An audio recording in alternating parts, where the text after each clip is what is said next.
We're just normal men. What do you mean, normal men? We're just innocent men. It's time for Side Scrollers with me, Stuttering Craig. No, you don't get the 96-ounce Coke Zeros, Blabs. Yo, my androids, what's up? And straight from the hood, Phoenix. It's really enjoyable as an adult male to shit your pants. And now, broadcasting from our homes around the internet, it's time for Side Scrollers.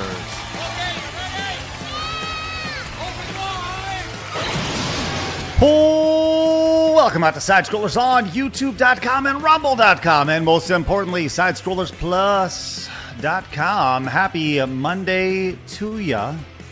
Did you have a good weekend? Oh, that's good. All right. Hello, Blabs. Good to see you. Good morning. Yeah, I've just realized you put the painting up. I like it. I moved some things around in the background. Yeah, I did. Actually, thank you. I appreciate it. I moved a lot of stuff around back here and got my entire space more organized. And on top of that, people don't, you have no idea. Most people don't know. My fan hasn't worked for like a year. So I replaced my fan directly above me. I can actually see it spinning in your arcade screen. Yeah, in the arcade. That's right. So now you have ventilation. It's cool in here. Actually, I think I may turn it up a little bit. I turned it down, and it was like nice. I was recording something last night. It's a nice crisp, like 80 degrees in here to keep you nice and cool. I'm sorry, a nice crisp what? 80 degrees because you're a weird lizard and you like the heat. 80 degrees? Yeah, I feel like you probably would chill. Just like, this is nice. No. It needs to be chilly in here. I got computers and lights and stuff, so it's got to be cold. Craig? It's like 79, Blabs. So. I melted my ass off. Yeah. Well, I'll tell you what. It's going to be a fun show today. As yes, the background is set. It's nice and beautiful. I like your dad's paint. It's nice. Yeah, it's a one-of-one right there. And eventually, I'm going to get it framed up. But yes, this is a painting my dad did. And my dad was an illustrator, and I've always wanted to find a way to incorporate it into the set. And here we are. We found it, and I think it looks pretty okay back there. I think so too. You know, we were talking about frames. Was it 2 weeks ago? And I forgot to mention I got a frame for one of my new prints, and it arrived all broken, and I had to get a replacement. And I finally got it all replaced. It's all happy. How much was your JuJu frame? Now. Oh, this was a really, really cheap one. This was just like I just want a simple black frame, like $20, simple. Oh, okay. Yeah. This one wasn't a custom one. Yeah, that's the thing. That's a custom size back there, unfortunately. So it's going to be a pretty penny when we get around to it. And so you could try like Michael's or something, but even then, it's like Yeah. So, anyways, but yeah, it's back there. I'm happy with it, and my office feels way more spacious today because I've moved things around. I don't have. Did you get rid of all the big boxes? No, they're on the other side of this computer. Oh, okay. Right. No, they're on the other side. The storage is now on the other side, so there we go. I see. Yes. So, but I do feel considerably more organized and ready to go today. I'm proud of you. Good for you. No, still no spreadsheets though. Yeah, we'll get you there one day. Okay, maybe that's what I'll do. Is when we'll get you down here and we'll have you organize all of our props and the spreadsheets. No, all of it. Do you have the receipts still? No. Oh, but I was gonna get you could do inventory for all of our stuff for side scrollers that we have. That's easy. Yeah. Just stay out of my way, okay? You'll make me slow. I have no interest in getting in your way. Okay, perfect. Well, I'll tell you what. Usually we wish Phoenix a wonderful happy birthday, but not today. No happy birthday for Phoenix, but an extra happy birthday for Banana JuJu. Hello, birthday girl. Yay! Who would have thought I'd share a birthday with Phoenix, huh? Oh, yeah. Who would have thought? To be sure, Who would have thought? So, happy birthday to you. You look Thank you so much. You look very ready to celebrate. Yes, I'm ready to party with you guys. Oh, good. Well, this is going to be a true party today. Wonderful. Did you have any birthday wishes this year, JuJu? Oh, I went live yesterday, and I think almost 1,000 people rocked up. The stream ended with me in happy tears. So, yeah, I have such a lovely community. So, thanks again to all my banana bros out there. I love it. That's awesome. Well, congratulations. Love to see that. And thank you. I also saw that people are really hating you online, so we're going to get into that too. It's going to be a fun show. So, they love to hate me. Speaking of people who they love to hate, I do not want to wish this guy a happy birthday at all today, but I reluctantly will.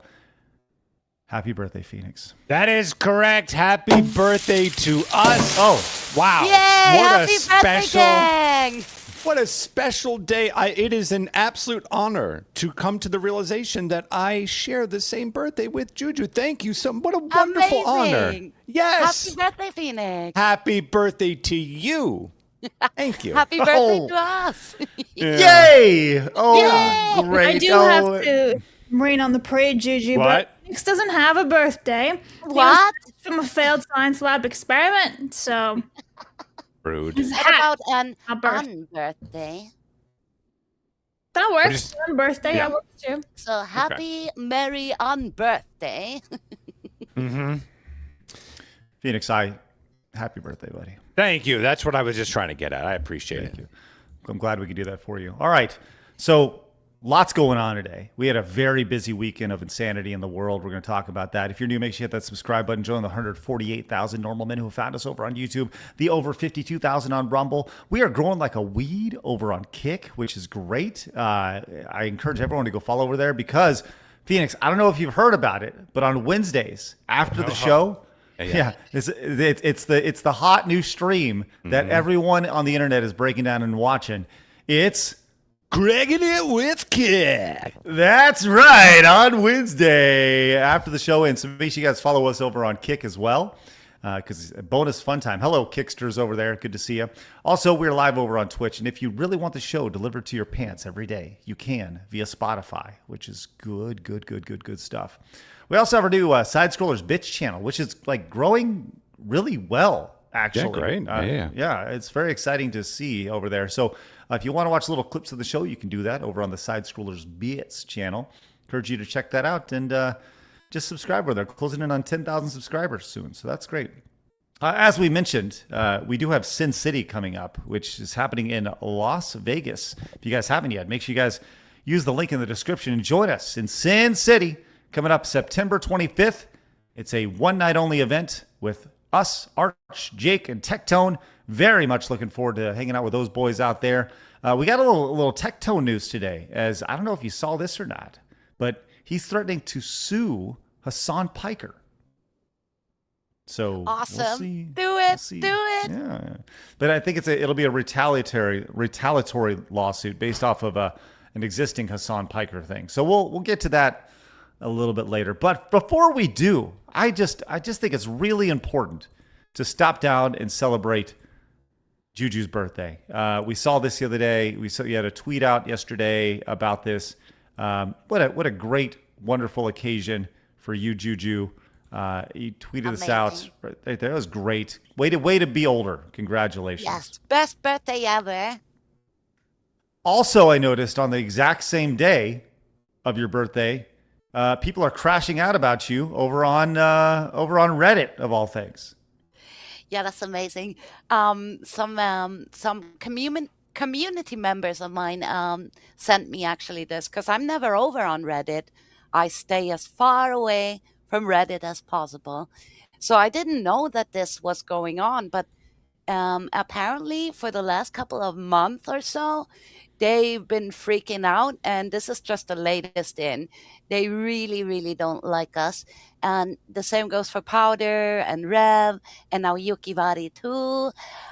Crazy, man. They love to hate us. I love that we have all you guys on the show. Amazing. All the chuds. Yeah, I get that's nice. What do they hate about you? Well, it started with my hairstyle, right? Oh. And then I got into the AI controversy since I'm one of those VTubers that use AI generation, and they don't like that because it goes against the art community, which is kind of hand in hand with the VTubers. So they don't really like that. And I don't know. I guess that's it. I'm a racist, a bigot, and then an AI user. They don't Can I ask like a quick that. question? Yes. Yes. When was the VTuber space? Okay. It seems like the VTuber space has like this unwritten constitution of rules. When did that happen? Has it always been like that in the space, that there is a set of rules that everyone just knows about somehow and you're supposed to follow that in lockstep? Or did that slowly kind of come in the way we saw in 2016, the way everything was kind of infiltrated?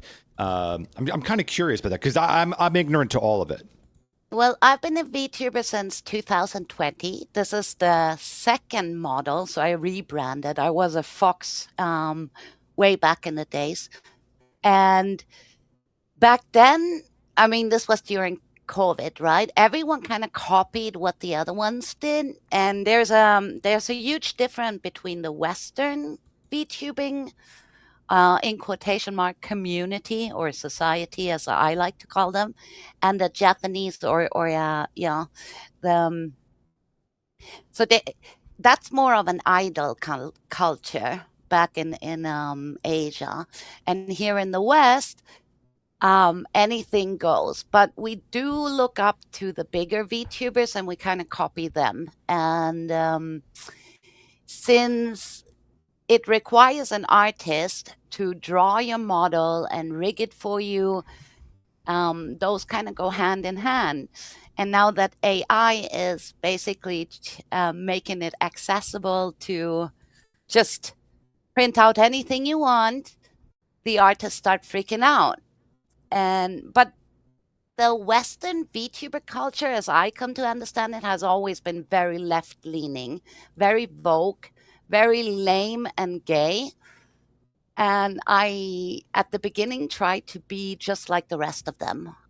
And when I debuted this model with the hairstyle, I mean, I don't look like the other VTubers, right? I kind of stick out with this model, and they don't like that very much. So they try to bully me out of the VTubing society, and didn't succeed. I kept on going, and it just gets them furious. JuJu, what was it about your hairstyle that got them upset? I think it's because they say you have to. It's a black culture, and then it's inappropriate, apparently. But I'm a cartoon character. I'm not even real. Like, what the fuck? My hair is made out of cheese doodles. What does it matter if I'm black and white? Can I just say, yes. Like, I actually had something very similar happen to me in the last few weeks. So I was gifted a Harry Potter towel twist for my hair. And it's like, when you have long hair, oftentimes you put in a towel after you get out of the shower so it's not all over the place, right?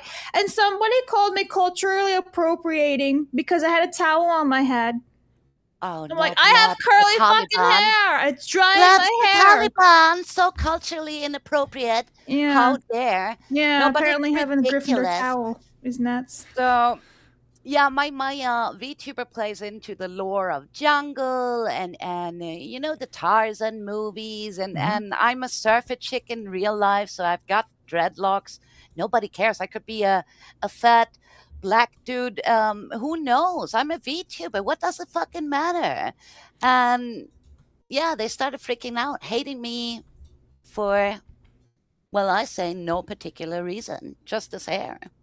I love the idea of you being a big black guy in real life. I think that's hilarious. Yeah. Big black guy named like George or something. And also, I didn't know this. Apparently, if you're a monkey, that you're black, or it has to also do with the black culture. But I didn't know this. So they're racist. It sounds very racist to me. So I didn't put the one and one together, but the other ones did and pointed it out. So you're a monkey. You have a black hairstyle, and that makes you a racist. But then my question is, aren't they the racist for pointing this out? Right. And there's probably some like early 20 white girl liberal, out of college who's like, you can't have that, and they're the ones pointing it out, but while not realizing that they're being extremely racist. It's always how it is. I wanted to bring it back to this Reddit thing. Kirsha came in and she actually brought this up. Just let us spread lies about you and create more threads we can link in the future as quote, proof of your bad behavior that will be used used to directly attack your sponsor. And this is kind of where I think Kirsche and you and a lot of the VTubers lead. No, we're not doing that. Nope. We're done with that. It's like, we're no longer doing that anymore. This is not 2016. This is not 2021. We're not doing that anymore. And I think that's a good way to look at it there. So exactly, and I'm glad it's finally shifting, because when I started as a VTuber, I was too afraid, or you weren't allowed to speak about these topics. Your channel would get demonetized or banned or worse, because we weren't allowed. And now that the culture finally has shifted and we can approach these controversial topics, it gets them furious. But I think it's important that we're finally allowed to be ourselves and stop pretending to lean to the left just to not get canceled. So I admire people like Kirsche, big VTuber that leans more towards the right and is very based and brings up these topics, and it gets them furious. Kirsche is on a lot of people's hit list. I don't use that term like actually, but actually, I guess people are. It's crazy. It's silly. All right. Well, look, we're glad you're with us, JuJu, and happy birthday once again. Ember Paradox has put together a couple wonderful animation frolics today, which hopefully we'll have an opportunity to see here in just a little bit. But right off the bat, look at this. We have Steve, who came in, says, we need a national cheerleaders holiday. Save them. We also have Emerald Ultima for 5, says, rip Hayden Panettiere, the original voice actor of Carrie from Kingdom Hearts 1 and 2. She's in a better place now. And by the way, we're going to talk about that pretty much off the top. I don't know how to say her last name properly, and I don't want to say it over and over again, so I'm just going to say Hayden or Hayden P. Yeah. So, Urondo says, why no Kick stream? I just checked. We're live on Kick. We should. Yeah, I don't know what that's about. We've been live the entire time on Kick. Godzilla Grisha says, we're going to talk about what happened to Slate 2000. Is that the Reddit guy? The Reddit mod? I got to learn more about it before we do. Epsilon Sama says, about D23, the voice actress of Carrie passed away. She also played Claire in the famous TV show Heroes. She passed due to complications of alcoholism. She started as a child actress and, rest in peace. Well, actually, a little bit more than that, than just complications of alcoholism, which we'll get to in just very, very shortly. Young Stove says, Wolverine is AAA Schlurpo, typical cliche BS pass. And we'll get to that as well today. Base Gamer says, Craig, what is going on with your airport and feet washing? Also, happy birthday, Peggy, and hi, JuJu. Thank you. Yeah, there was so there was a thing that happened, and I didn't know about this. Apparently, they were installing a feet washing area for people of the Muslim faith, and that got struck down. So, I don't know. Based Gamer says, also, Craig, where is the merch drop in that interview with the Dragon Age dev from Pool? The Dragon Age dev I've been talking to privately, and we're working on that. The last I asked was, are you comfortable being on camera for an interview, or do you need to like disguise yourself? I have not heard back from him. Regarding the merch drop, well, school has started, which is exciting. So we have new help here that's going to be helping out with working on merch and stuff later on down the line. So coming. Captain Rudy says, I had a little back and forth with someone who's anti-AI a few weeks ago on X, and it boiled down to them saying that they think generative AI programs should be regulated on the same level as firearms. Okay. That's a little bit heavy. Yeah. Delta says, I'm kind of amazed that you had Nick on as a guest. All this little infighting he had between you, Smash, Alyssa Mercante, and hearing he's been told by his colleagues to tone down, and a year later, him and his buddy want a game CEO dead. Yeah, we'll get to that a little bit later, too. The Moose Nugget, also with 5, says, good day, Mr. Craig and Miss Blabs. Good day, and happy birthday, Miss JuJu, and also His Eminence Phoenix. Thank you. All right. Guys, thank you very much for the great start. We do have a Montez goal up over on YouTube. which is always fun and exciting. But look, we got a lot of news to get to. Coming up in about 35 minutes, we're going to have Mike Clum on the show for about 20 minutes to talk about his EDP 445 documentary, which most of you have probably seen it. But if you haven't, it is probably one of the most disturbing documentaries I've ever seen. And we're going to have him on about 20 minutes to talk about 20 minutes to talk about that. But before we get to that nonsense, let's lighten it up a little bit. It's time for my favorite segment, your favorite segment, everybody in the world's favorite segment. It's time for our news.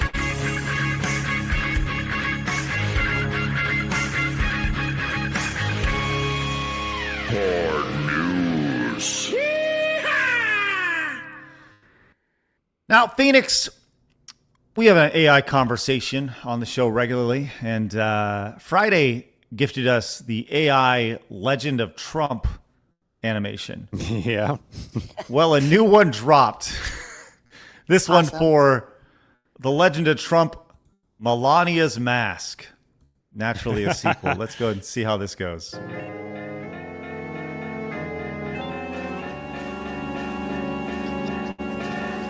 You know, when Gerudo Valley sends its people, they're not sending their best.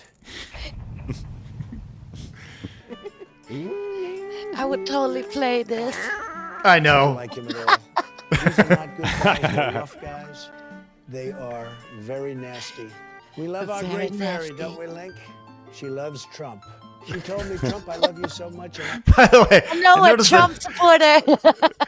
notice the trademark. TM, absolutely. she loves Trump. She told me, Trump, I love you so much, and I'm a fairy. And I said, okay. Ganondorf died with the girl. He was the founder and So leader gay. of the most ruthless terrorist organization anywhere, ever. Skull Kid is a great guy. He's just a kid, but he's really tremendous. He has magical abilities. He's fantastic.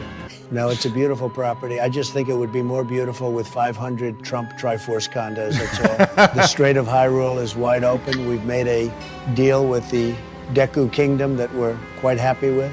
But if they poison the waters, we will kill every last Deku, and they know that. My father gave me a small loan of 1 million rupees, which I had to pay back in addition to magic beans. Isn't AI wonderful because we get shit like this?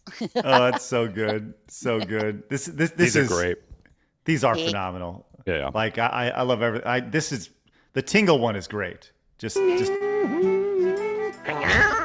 I don't like him at all. No one likes him. I don't like him at all. This is And this the is fairy. so this is the most Trumpian thing there is. She told me, Trump, I love you so much, and I'm a fairy. And I said, okay, Ganon. Okay. Look, Oh, people man.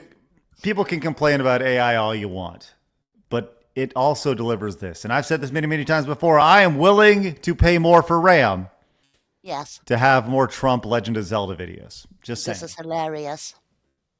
We need Phoenix, more. is this are you okay with that at least? Are you okay with a little bit of that? You know, I think that's my answer. But listen, if you're going to do it, right? If you're going to use AI, I love seeing funny stuff like this. Like this is stuff that moves a cultural needle. It's funny. It puts a smile on you, and it also, in some cases, you know, it's like the modern day cartoons, political cartoons, and stuff like that. So, yeah, if it could stay here, I'd be pretty happy if it could stay there. I think AI is great for the memes. Like Yes, phenomenal. it's for the memes. perfect Yes. for that. Yeah. This is how All right, it well, let's- started, right? Yeah, and Will with the spaghetti Spaghetti will. Yep, I 100% was always agree. meant for memes. Yep, and I think that's the best use of AI right now. Right now. Now we'll see. Yeah, yes, it can cure cancer and all sorts of things and do the work of millions of doctors and all that stuff. But hey, let's see Trump and Legend of Zelda. Come on now. Super Lane says, "Happy birthday, JuJu. Your birthday stream was a blast. I hope you and hubby got plenty of rest last night. Y'all seem exhausted towards the end." Yeah, we were up till almost 2 o'clock. So yeah, a little bit tired today, but yeah, Thanks good day. It was worth it. Thanks for hanging with us a little bit today. Appreciate that on your birthday. Alexander says, "Tell Mike to do a documentary on DSP snort." Okay, I'll ask him about that. Fresh Meat says, longtime listener, first time caller. Craig, when does the child slave labor, kids doing work on the show start? JK, love you. And wish me a early birthday since I'll be scuba diving in Komodo. Thank you. Well, that's great. I have not enlisted my children yet for anything on the show, but I'm sure it's coming soon. Yes. Modest Rat says, hey, bada bing, buenos dias, mi amichis. So Blabs was appropriating ragheads. Huh, I'm not surprised. Yep. Bigot's gonna bigot. Happy birthday, Juju and Phoenix. Arrivederci, mi amigos, ravioli cannoli. Thank you, Modest Rat. And Zodak says, happy birthday, Phoenix, and to the best monkey on the planet, Banana Juju too. Aww. God, you guys, this community is so wonderful to me and to Juju. I really thank you guys so much. Wonderful. Thank you. All right, speaking of wonderful, I saw a stat many, many years ago that it was something to the effect of like 80% of kids at the time could not beat Super Mario Brothers World 1-1. The original Super Mario Brothers first level. It was like 80%. Yes, they would get frustrated. They would quit. I don't know if that's necessarily accurate because I've seen my kids play it. Right? It's hard if you're horrible at video games and stuff. But hey, I have a really uplifting video. Juju, have you beat Super Mario Brothers World 1-1? Yeah, with the help of my older brothers. Oh no, Juju. Juju's a horrible video game player. Such a dude. I'll tell you, this was exciting to see. And I'd like to go to the X account, Mega Ran. Mega Ran is a musical creator.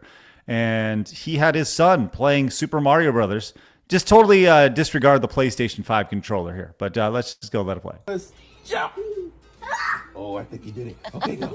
Go, go, go. Go, go, go. Up the stairs. Go, go, go, go, go, go. Go, jump, jump. Yeah! Oh, no. You did it! You did it! Yeah! That is being a parent. That is paying it forward. That is awesome. I love everything about that. There is something special. Something special about that. And I loved seeing that on my timeline this weekend. Makes me happy. And I'll tell you this, there is hope. There is hope when you see, and I think that's a lot of creators in the retro space. My thought process was always, I'm going to start my kids at the beginning. And for the beginning for me was primarily, not in television, but NES. Start them then and then work them up to modern day. And they actually very much prefer the classic games over modern games, which is very, very cool. But starting them on Mario, I think, is a great point. So yeah, if there was a game, Juju, that you were to start a kiddo on their video game journey, what game would you start them on? Good question. Donkey Kong Country. Oh, okay. Oh, yes. Phoenix. It's my favorite. Yeah. Oh, It's such a great game. So Colorful, good. the music, and then it's teamwork, right? So you can play it too and just tag if it gets too difficult. So that would be a great game to start with your kids. That's actually that's a great point. That you can help out. You can tag. You have the tag system, Right? which is perfect. Yeah. Mm-hmm. And I love the music. Oh, can't Buzz, be. what about you? What would you start a kid at? Okay, so I'm not like you guys. I didn't grow up on all those games. I grew up playing like Lego Star Wars and the EA Harry Potter games and Zoo Tycoon. So I don't know. Maybe I'd introduce them to Lego Star Wars or one of the first EA games of Harry Potter. That's cool. Yeah. Yeah, the Lego games are great for kids. I mean, that's perfect. You have unlimited lives. You can participate with them. You can have a great conversation while you're doing it. I don't know. Those are pretty good. Just not the new Star Wars one. That one was crap. I played bag the aids. Lego Star Wars Jurassic with my nephew when he was here in the summer. And we You had mean Lego so Jurassic, fun. right? Yeah, Lego Jurassic. Yeah. That was cool. No, it's a good game, that one. Actually, it's one of the best ones. It's pretty innovative because I remember playing on the Wii U, and there were certain things that you couldn't actually use the Wii U pad. You had to look at your TV for, or vice versa. Oh. So that was pretty interesting. Cool. But yeah. Well, question for you, chat. What game would you start your kid on in their video game? Dark Souls. Get spit up and shoot out, right? Huh? Neptune Island. Hey, Skylar came in and says, you should look at the Chud Vengers post by Keen if you haven't seen it. Happy birthday, JuJu. Listening to them sing to you yesterday was hilarious. That was a curse. My poor chat. Dream Killer Mike says, hey, side scrollers, happy birthday, JuJu. Betty White Flaccid Cack is more threatening than Hassan. Hope Tech wins. YouTube really won't let me swear. Shake my damn head. All right, there you go. Thank you, Mike. Appreciate that. We may get to the Tectone story a little bit later on. All right, let's go on to something a little more sobering, if you will. And that is a noticeable death in the world of entertainment. Now, I'm not going to pretend that I was some big Hayden Panettiere fan, but it is noticeable, or at least notable, whenever somebody like Hayden Panettiere dies. This was interesting here to see. Before we get into kind of some of the conspiracies are already circling around here, let's talk about her as an artist. This is who she was. A lot of people were first exposed to her in the movie Remember the Titans, but she had a really big, at least that's how I was initially exposed to her. But she was at a very big career. She did Nashville, which was a big TV show. For gamers, she was in Until Dawn, which was I love that game. And Kingdom Hearts as well. Yeah. She had a very, this is a huge career, very big career here. And she definitely made a mark. Now, she apparently died. Well, Blabs, for you were really upset because she was in some ice skating movie or something? Yeah, she was in Disney Ice Princess. And the thing is, both these girls are dead now. They died basically a year apart. I think her name was Michelle Trachtenberg. She died last year, and now Hayden died this weekend. So if they did a sequel, it would just be the ice rink for 2 hours? It would just be an empty rink. Yeah. No, it's a very, very sweet, cute movie. And the thing was, for me, I was a figure skater, so this movie was one of my favorites when I was a kid. I really loved it. It had great music in it, in my opinion. So it was sad to see that, not another one, you know? Yeah. And so, Phoenix just dick over there. I do love the idea of a 2-hour movie of an ice rink that is empty, and then they just have the spotlight fall around where they would have been. Too early, Phoenix. Too early.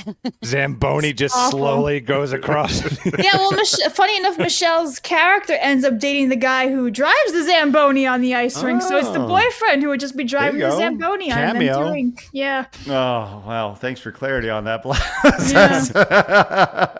Mally chimed in after such a beautiful weekend for Kingdom Hearts fans. This is heartbreaking. Yeah, they announced the new Kingdom Hearts series at D23.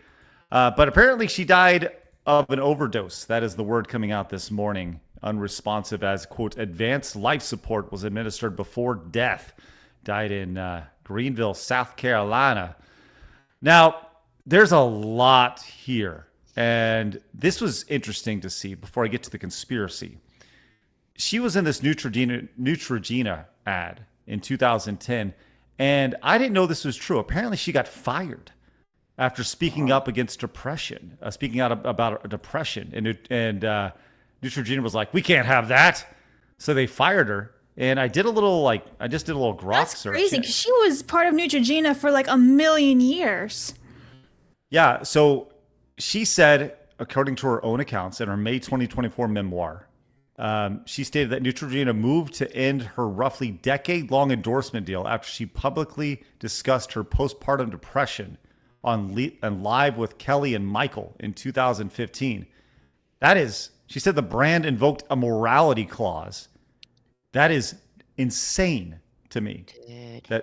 That she got fired for that. But yeah, you're right, Blab. She was with them for a decade here. Just think about how many commercials you saw her for Neutrogena, like this one, 1 million times. You've seen these all over the place. What, 2010, 2011? That's crazy. Worldwide. Over in Sweden, all the time on television.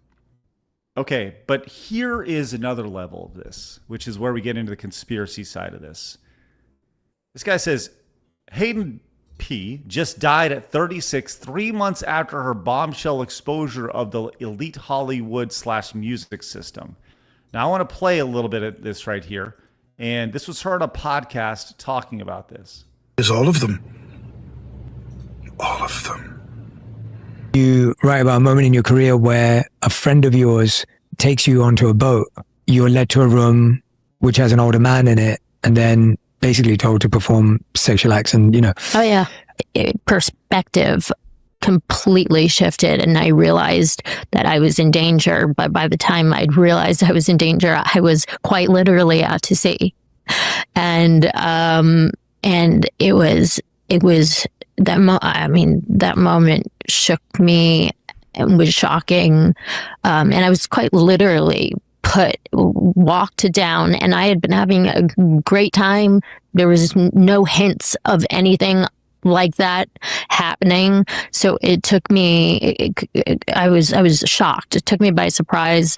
And it was led by somebody that I had grown to trust and see as a protector and somebody who had my back. And to be walked down, down the stairs, and it was as like a surprise, presented as though it was like a surprise, and it was this very small room, and she physically put me in the bed next to this undressed man who was very famous, and had his hands like this, like this was just an average day for him. This is something that happens all the time. And I waited for her to leave. And I mean, that lion in me, that fire in me, that my hair stood on end, and I became ferocious. I was like, this is not happening. But I had nowhere to hide, and I bolted, and I hid wherever I could think of to hide on a boat. There was no jumping off and swimming away, and there was nobody who was going to, I realized that there was nobody who was going to be empathetic to my situation, that this was nothing new to them. This is Alec Baldwin, or Stephen Baldwin, I'm sorry, speaking about It is all of them. All of them. And not one will be able to escape. What is this, some horror movie? Yeah. Well, I feel like we hear this story played out specifically in Hollywood and entertainment so often. This power dynamic of like, it's gross, it's dirty, Disgusting. and she's just talking about this just a few months ago, and if she died of an overdose, I mean, the things that are happening to these people. They're causing them to spiral into depression, spiral into drug use, and I mean, I'm not saying that is what caused it, but I'm saying that could be something that, I mean, we don't know if it's true or not. She's just talking about it, but we hear this story so often. Literally happened to me. There are so many artists Okay. that this has happened to, right? That they got some kind of drug addiction, and then they just like die from some heart failure or something, and it seems very weird.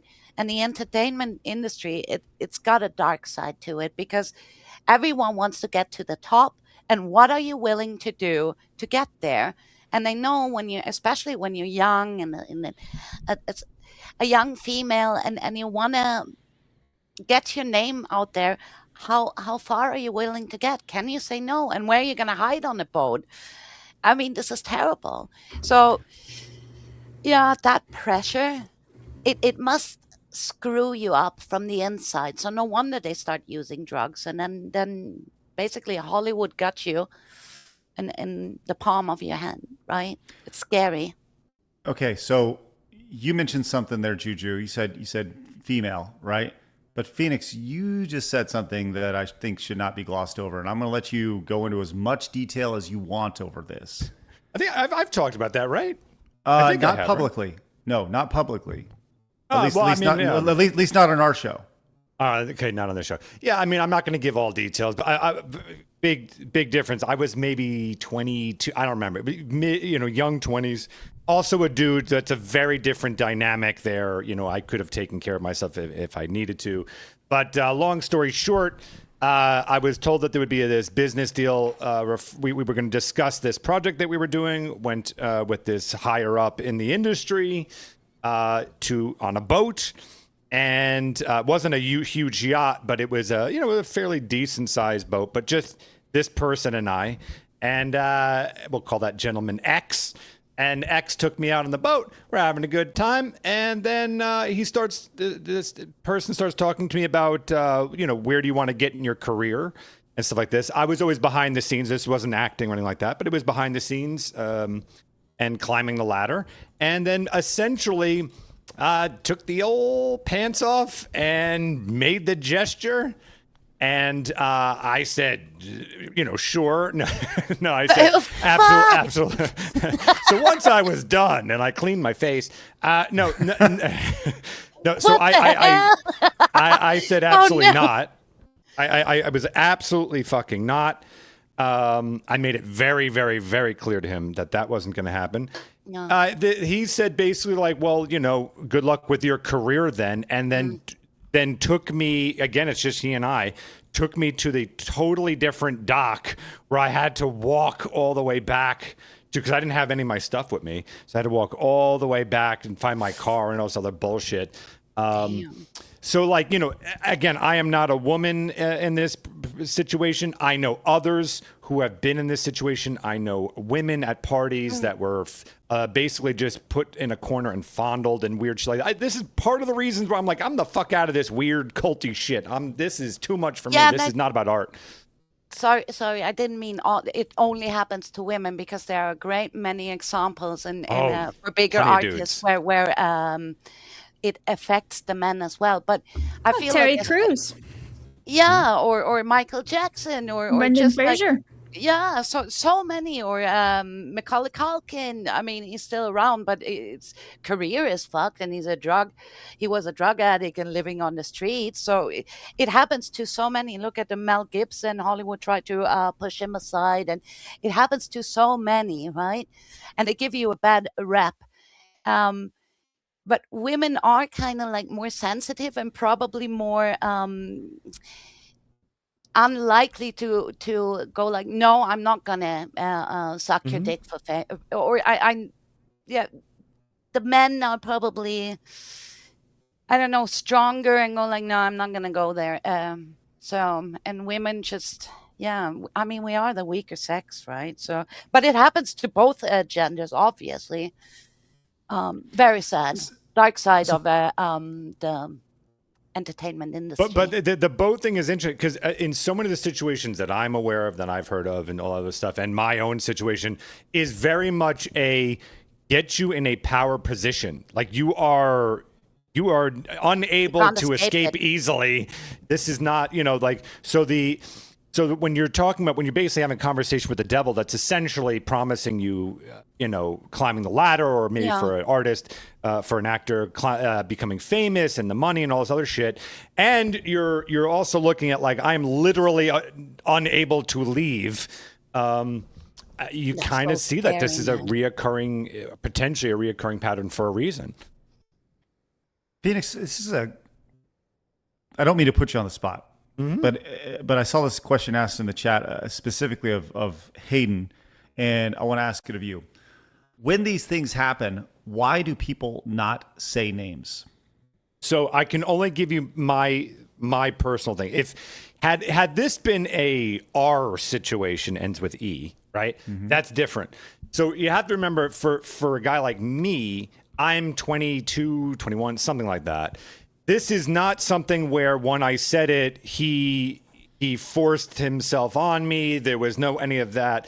This is essentially just the way I'm seeing it, is a horny individual that's promising me a lot. I say no, and pretty much that's it. We're done at that point, right? So there isn't a whole lot legally I can do. Had he continued, that would be different. Had I had evidence that he forced himself on other people, I would probably say something. But a lot of the time, I can only speak, again, from my perspective. Whenever I would see these things, I never knew who was behind it. I just see the girl that's hired to go to a party and just be fondled. I just hear stories from other people that they were in the same thing. And it was always whispers at a party. It was always like, dude, like, something just happened to me with ... I don't want to talk about it. And everyone knew what that meant because you kind of either yourself had that happen to you or you knew someone that happened to them. So I can only speak for me. To me, I didn't see anything illegally happen. Right. And so for me to then pick a fight with no evidence of anything with a big person that's X, not only I could get ruined, people I know could get ruined, and also nothing actually happened. Right. Yeah. Okay. And I was of age too. Right. And so you weren't like dumped off a boat or anything. He just made it really took me to the wrong dock. Right. Just made it really inconvenient for you too. Yes. Right. This person, like, so I guess my thing is like with Hayden, she mentions this stuff, and it's like now she can't really do anything about it, right? But if she had said, "Hey, this," maybe she left a note or something. Obviously, it sounds like it was an overdose. It's not like she killed herself, at least not on purpose. And maybe this was one of those quotation overdoses, where somebody may have spiked something a little bit more than used to, or whatever. You hear about these things where it's like, we're going to make it look like an overdose. Like I said, I don't want to go down that road, but there's always that other, she just spoke about this. If we gave it a little time to breathe, people would forget about it. You never know, right? But I think it's amazing. How quickly did people don't realize this about you, Phoenix. You were a hot shot up and comer in Hollywood. Yeah, to the point where we were talking about, I'm not saying we would have guaranteed happen. I don't want him to say that. To the point where we're talking about potentially getting a TV series of mine produced. So I had written this thing, and there was this conversation. It was further along than other people would ever have the opportunity to get it done. So I knew a lot of people. Again, I was a behind the scenes person, and I saw a lot, experienced a lot, and was climbing the ladder to be a 6-figure guy. Was connected to some of the top talent there was fairly respected by them. And then I saw it was just all too much. I just saw way too much shit where I went, this is not what I signed up for. How quickly after you had that encounter did your career, I would say, I'm not going to say fizzle, but were you like, okay, I'm out? Or did they say you're out? So, no. So they definitely, it was clear that suddenly my respect with this particular project went from extremely very high to suddenly essentially get us coffee and no one likes you and it's time to move on.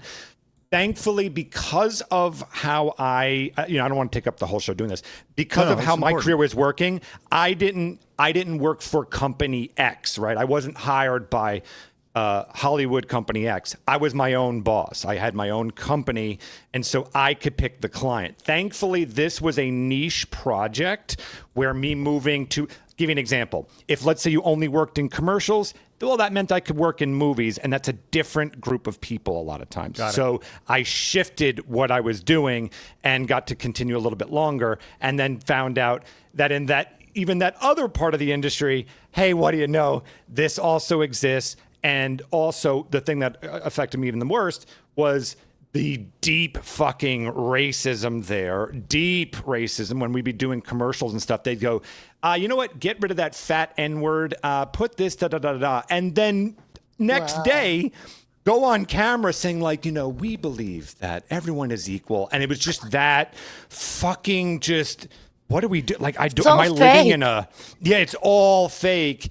And it drove me absolutely crazy. And I was just like, I can't possibly, I'd be the biggest hypocrite in the world to continue to just close my eyes and my ears and just put my head down and keep making stuff for these people that ultimately funds all this nonsense and bullshit. I can't be a part of that. So I gave up all of it. I went from that trajectory of even talking about having my own TV series. I worked in retail. And my resume essentially read movies down to paper or plastic for retail. I gave it all up. So not a lot of people do that. I wish they did, but I get why they don't. It's hard to go from that into something like retail. Right. Do you regret it, Phoenix? No, I don't regret, because for me, good on you.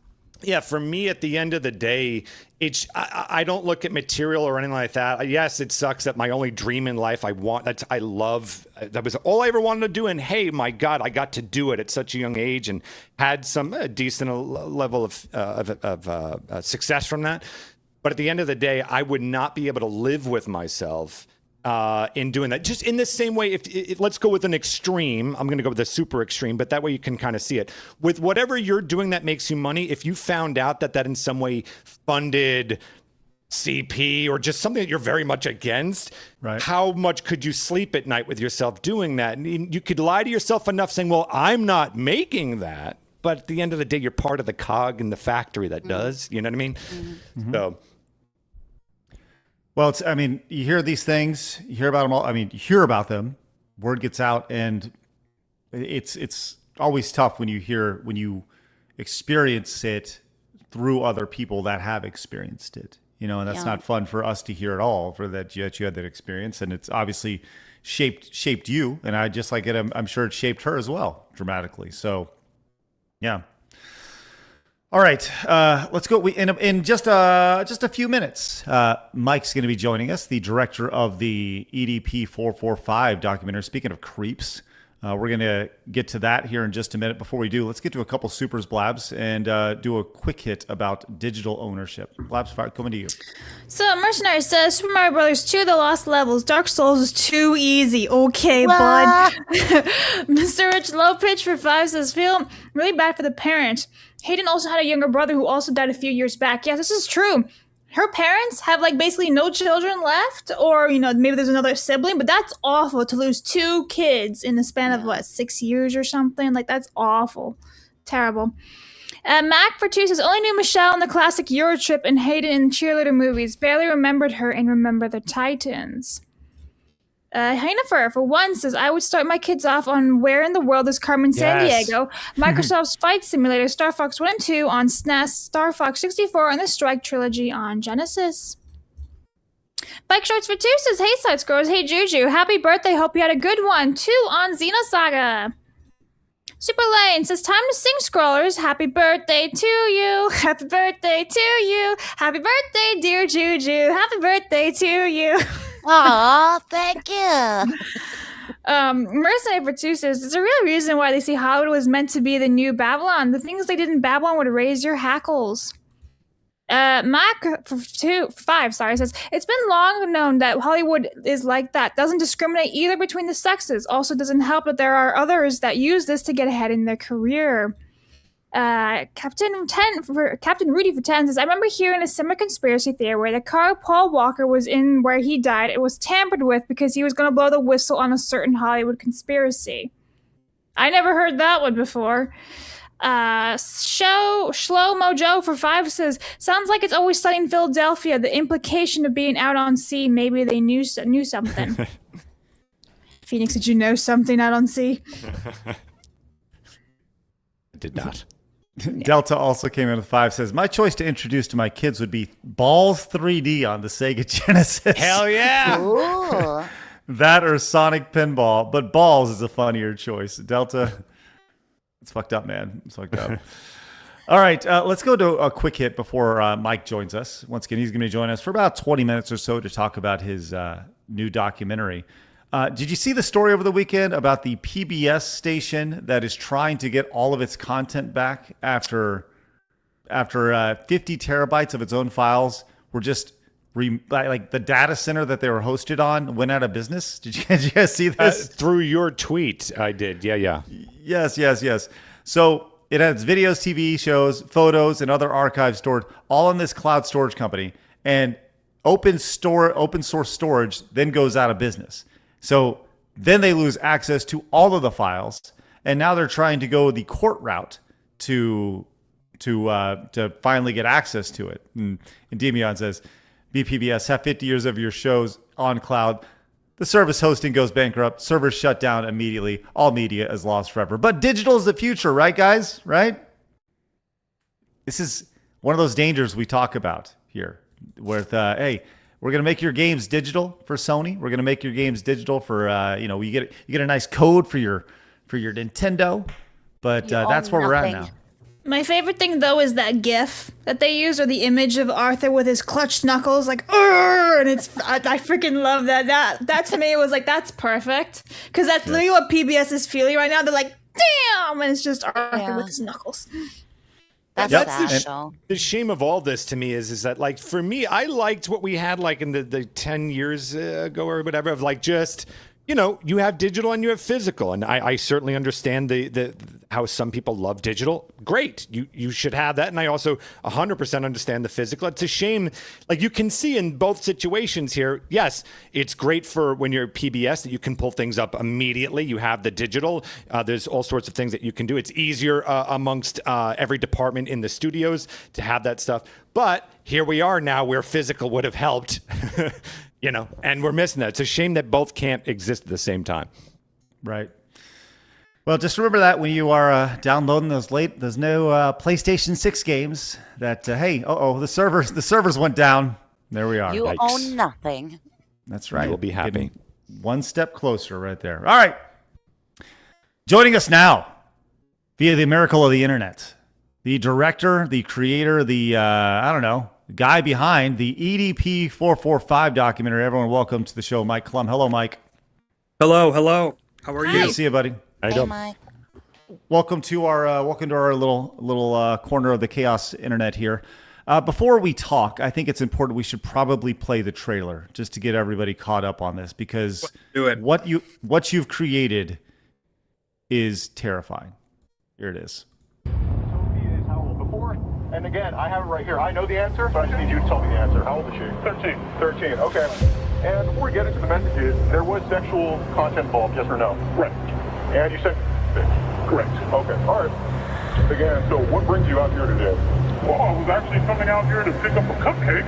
This is the story of EDP 445. Like, he went to that place to have sex with a 13-year-old.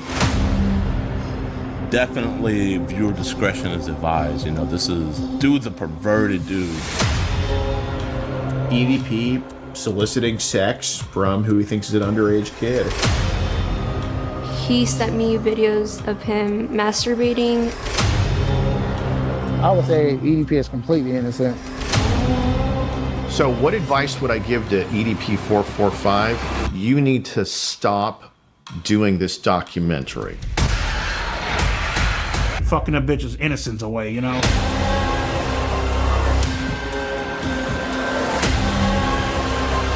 Why do you think you wanted to have sex with a 13-year-old? I mean, the reason why I wanted to have sex with a 13-year-old is already fucking clear.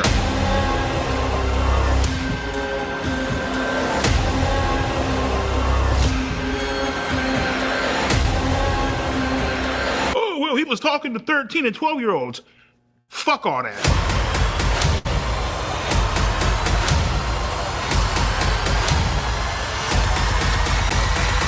None of you fucking faggots can break my ass because I'm still standing, bitch. All right. So, Mike, you did it. You created this documentary around EDP 445. I did not know what EDP meant before then. I don't know if anybody did, but that's one of the things we learned about this in the documentary. Yeah, I'm sorry. I feel like I do apologize for bringing down your quality of life, I imagine. At least you could. Watching this has gotten slightly worse after seeing that trailer. So. Yeah, everybody is in a much worse place now. But thank you. I feel there needs to be context before we bring you on. So I watched the entire documentary. Phoenix, you're about 3/4 of the way through. 3/4. Yeah. JuJu, you don't have a whole lot of interest in it because you like to be happy in life. But I have. This is horrific. I'm too sensitive. Sorry. Well, millions of people have downloaded or at least watched it through X and through YouTube. And I got this page of notes here that I just kind of wanted to go down on. Let's do it. All right. So I wanted having me on because we did connect on, looking back comparatively, we all thought the Dark Sad Life of Boogie 219 2008 was some type of, really melancholy film. And so looking back, when we connected 3 years ago, 2.5 years ago, and I just had uploaded something for you. Oh, hey, Mike, I think you're, do you have a mic? You're kind of cutting out on your mic. I'm going to try going turning off his echo cancellation for a second. Sure. That'll work. Okay. But a little bit. Let's pop them up a little more. But you were as we get that squared away, I'll pop in the next question. So we originally met back on the Boogie Doc, and that was a couple of years ago now, and that was wildly successful. This one we got a little feedback now from whatever you just putting echo back on. Okay. Yeah, try that back on. There we go. That's better. But we met you a couple of years ago when you released the Boogie Doc, and Boogie actually makes an appearance in this doc, which was kind of a nice little full circle moment here. But in your time documenting EDP, which once again, this is one of the most evil, vile, sick dudes I've ever seen before. I didn't know a whole lot about him before we started, but what I saw was someone who I describe as an insecure narcissist, someone who it's all about him while still having no self-confidence at all. Is that accurate? Insecure you could put, I think, a lot of YouTubers, if not most YouTubers, into the bucket of insecure narcissists. It's to the extent, do they act on criminal behavior or not, and how good are they at sort of holding back, sort of doing things that are illegal or could be allegedly illegal. So I think EDP is like a lot of people on the internet. They want to get their voice heard. They want to say crazy things. They want to express themselves. They don't, maybe give a shit about, kind of negative feedback. And so it just happened to be that he did try to he left his house to go meet up with a 13-year-old to have sex, which is immoral and a crime. But I think the reason he wanted to do this was largely just for the same reason a lot of people make YouTube videos. They just want to share their story and talk and get their name out. So I would say probably there's definitely some narcissism there, definitely some insecurity, but I don't think it's super unique to him. I think that it's anyone that's broadcasting themselves on the internet probably is like that a little bit. Hey everybody, good to see you. With that said, I there was something that stuck out to me immediately about him. Early, he talked about being denied by girls early on in his life, and I think that's an underlying theme that goes with that insecurity that he has. Like that really resonated with him so much so that it shaped him after being denied, and almost like the power imbalance there between, like he almost feels like he has to have this power over these young girls because he wants to almost get back at that time in his life, if you will. That's kind of something that I picked up on, or maybe I missed that. I don't know. What were your thoughts? Yeah, maybe. I think, don't we all have a story that we were rejected, particularly in grade school or high school? And so it's how you cope with that, and whether you sort of blame a whole gender for the rest of your life, or whether you take accountability and just say, hey, this is how life goes, and you're not going to get every love interest that you have. I think with him, he created a lot of resentment towards women that I don't necessarily think that caused any attraction to minors. I think that might have caused some red pill sort of kind of affiliations or content he's sort of dived into over the years. I think attraction to minors is more than likely, a combination of genetic and environmental factors. If you're interested in minors, because you got rejected, if everyone that got rejected in grade school and middle school developed an attraction to minors as a result, everyone would be attracted to minors, right? Well, didn't he say, correct me for a moment, didn't he talk about how that he couldn't even talk to people, that there wasn't even women his own age that was interested in him? Am I correct on that? Well, that's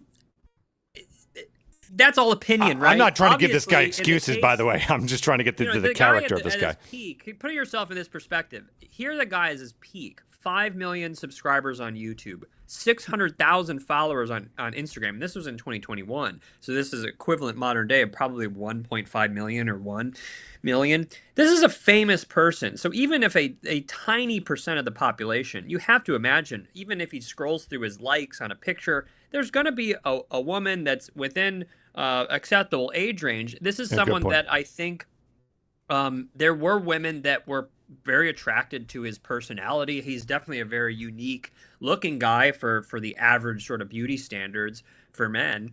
But I think that is it a question of, were any women attracted to him? I think there were. It's just to the extent that he had the social skills and sort of the social stamina to kind of deal with a grown woman that, you know, wanted to, you know, interact with him in a certain sense. And, you know, he basically, what happened, he was following all these younger people on Instagram and commenting things like sexy and cute on people that were clearly, you know, I'd say teenagers and sort of in an age that's just not appropriate, especially at your main account with your 600,000 followers.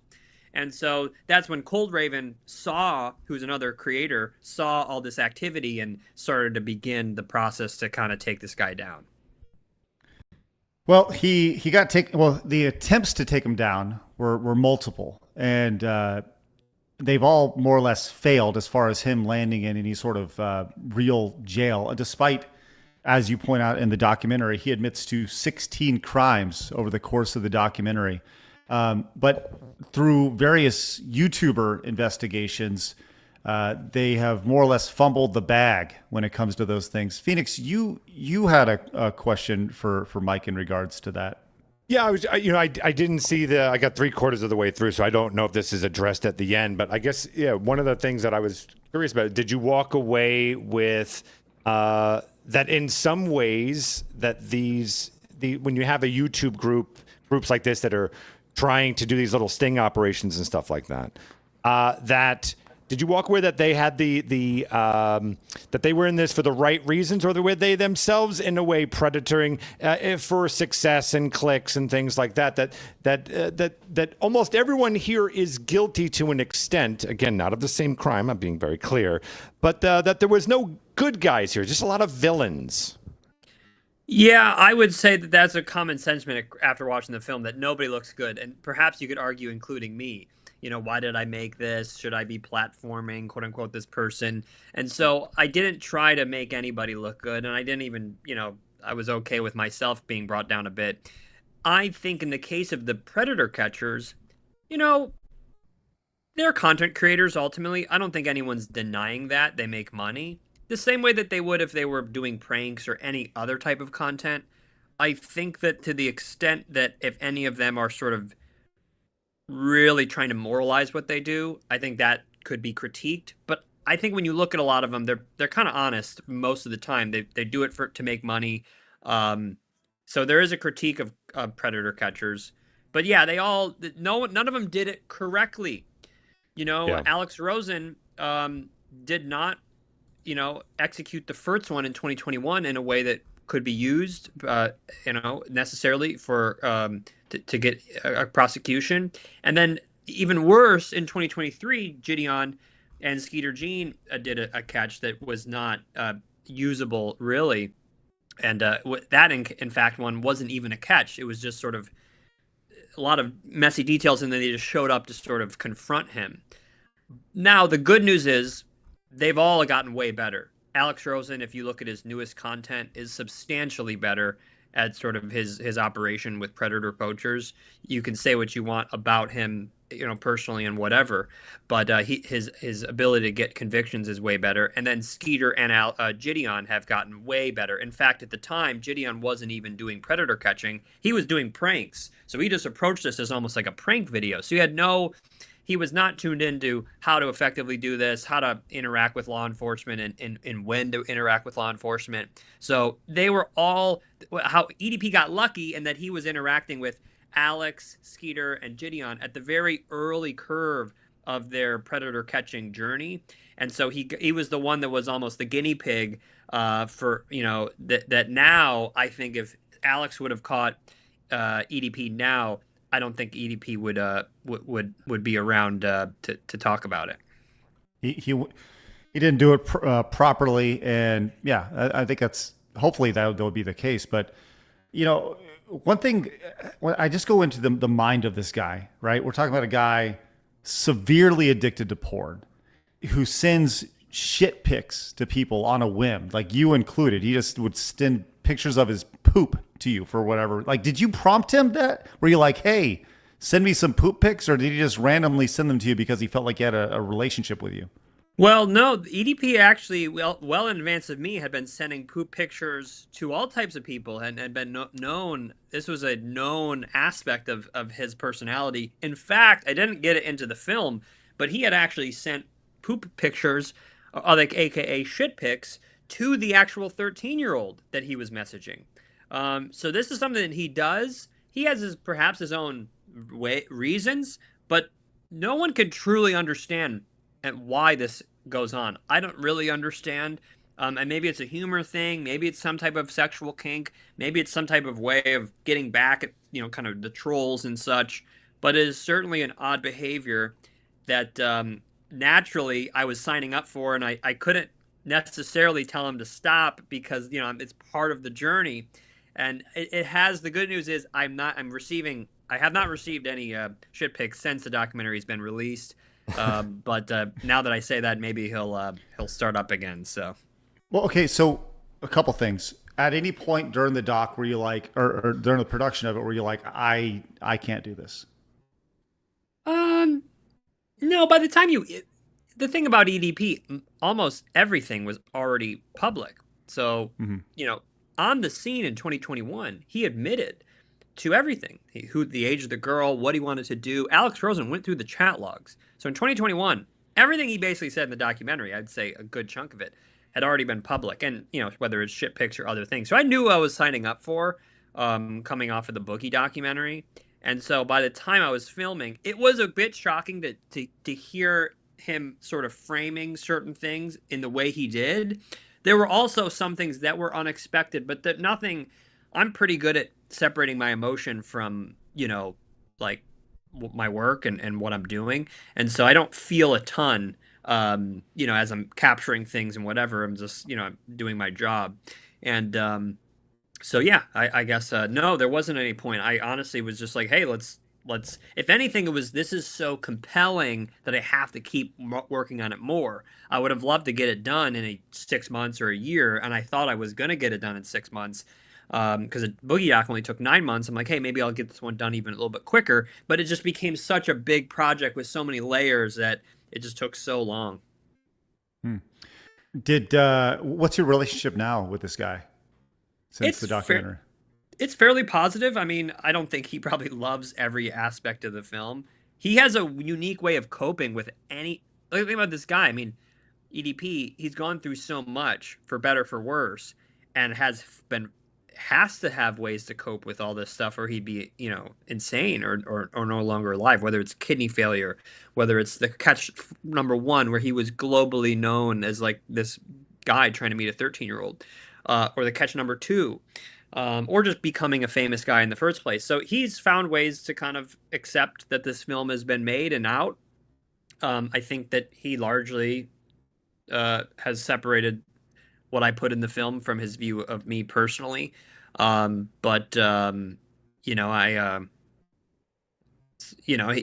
is what it is. I told him everything was going to be in it. I told him the name. That was the one thing that he didn't necessarily like, was the name of the film. And I told him, I was like, hey, it's The Sick Mind of EDP 445. And he was like, you know what? I prefer The Disturbed Mind of EDP 445. Okay. And I was like, of all the things, of all the things. So I think he understands, and I think, there's tons of feedback for him and critique of him, of course. But the one thing you can't say is that he didn't honestly address the things that were asked, and that he took this project on head on for what it is. And you can question whether that's a good thing or bad thing or what that will lead to. But it is something he did. So our relationship, I guess, is as positive, as it could be relative to the situation.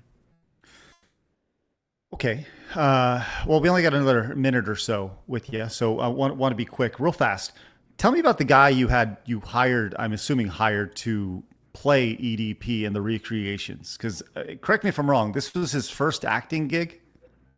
Yeah, I'm sure he had done small stuff before. I found a guy. I live in Cleveland, Ohio, so I was just going on. I was like, hey, ideally, I can find a guy local to me, and so I'm looking around on Instagram and different things and sort of acting websites, and I see this guy who relatively sort of looks a little bit like him in a certain kind of way, and I hit him up. And he thought it was like an acting scam. We met up at Chipotle, and I had to basically convince him that I'm real. I gave him some money just to say, hey, like this is real. And he had dreads, or like the whole time. The one thing I'll throw out, like we're tucking his dreads. That's why he's always wearing a bandana or a hoodie or whatever. But he did a fantastic job.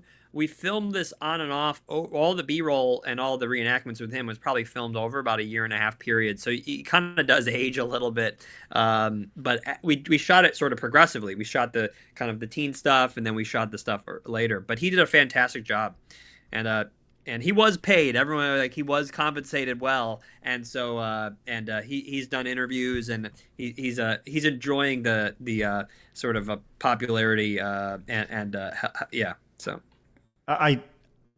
It's such a weird, surreal thing being like, hey, listen, I need you to be this child predator in this documentary for me. Like, this seems like a really, really interesting job. You've now done the Boogie doc, you've done the EDP doc, and obviously the biggest question everybody wants to know is, when is the DSP doc coming, Mike? Listen, the thing is, yes, please. Here's the thing. Darkside Phil is one of the original all-time great gaming streamers, period. And I think that it would be an honor. It would, I believe, in many ways, people would not group DSP and EDP together. It's a whole new lane that he would be helping me get into and documenting, I think, a very positive person. And so I have reached out to Phil, and I would love to do the Darkside Phil documentary. He actually got a small little cameo because he was commenting about me throughout the period of the time. And so I put him in there. Phil, if you're watching, I know the side scrollers, you might have your thoughts on them and whatnot, but I love your content, Phil, and I would love to document your life and your journey. I think that you're a great member of the online community and just really bring a lot of joy to a lot of people, for better or for worse. So I appreciate you asking that, and hopefully at some point it could come together. I could see it being tough. Phil is a tough guy, and he runs a tight ship, tight business, small business, and but yeah. He said he is looking to do more collabs with people. So just saying, Mike, there could be an opportunity there. And look, to be clear, everybody knows Darkside Phil is the greatest gamer that ever lived. All right. And I think that he is a pinnacle of entertainment online. And if we can one day reach the heights that Phil has achieved, then we would one day get there. And I think that would be incredible, and I would be honored if we reach the levels of Darkside Phil, because God knows, after Side Scrollers is long gone, Phil will still be there, acting it up. You guys would, and I love the Side Scrollers, but you guys would be nothing without Darkside. I don't even know if the show would exist. I agree. Without I agree. Darkside Listen, Phil truly made us map. who we are. I agree. Phil. Between him and the quartering, like, we appreciate everybody slumming with us, and Mike, we appreciate you slumming with us as well today. Thank you very much for joining us today for a little bit. And thank you for having me on it, guys. Shout out Side Scrollers. You guys brought me on 3 years ago. I had 5 or 10,000 subscribers. I just uploaded the Boogie doc, so I appreciate all your support. It was fun to chat with you, and we'll have to do it again. For sure, buddy. All right. Well, good luck, and thank keep you us very updated. Whenever you got an announcement for the next doc, all right, you can premiere it here. It'll be great. All right. Thanks, guys. Take care. All right, Mike. Take it easy. Bye. All right, Mike Clum, the director of the EDP 445 documentary.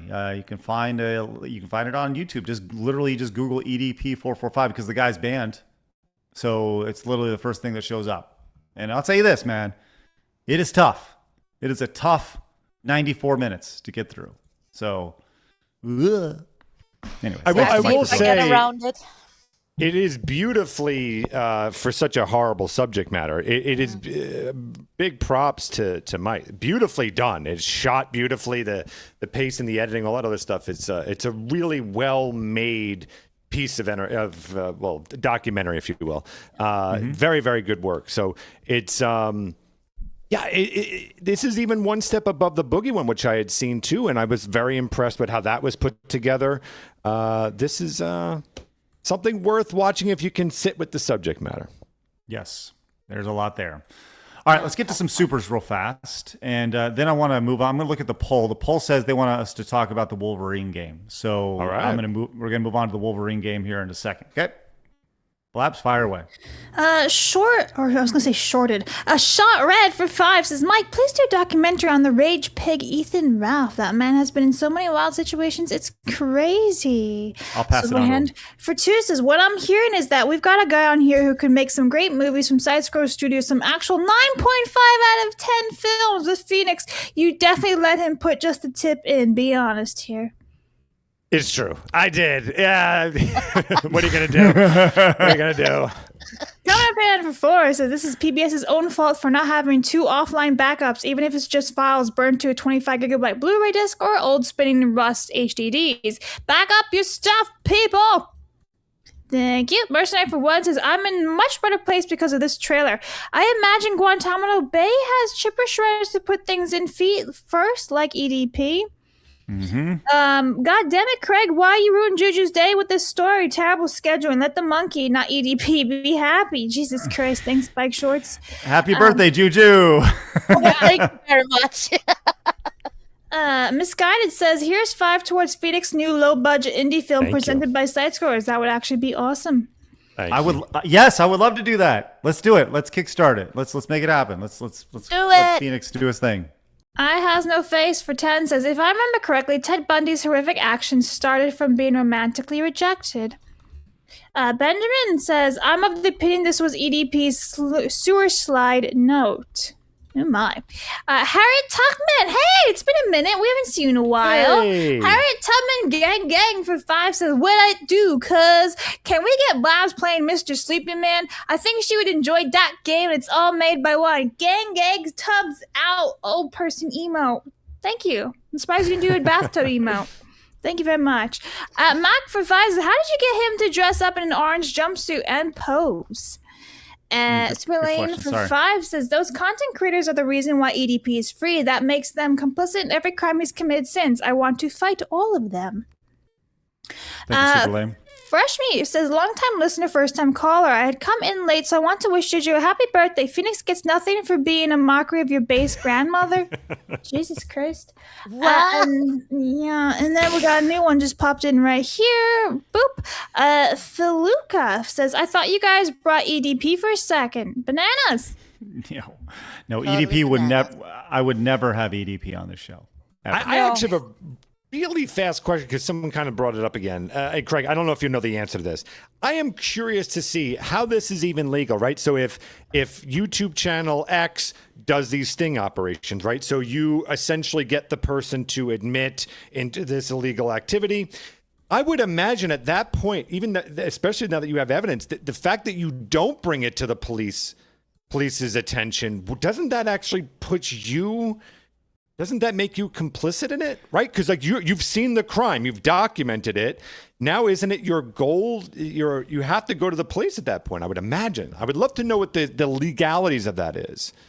I don't know. That's a really good question. Really good question. I don't know the answer to that, but there's got to be something to that. Yeah.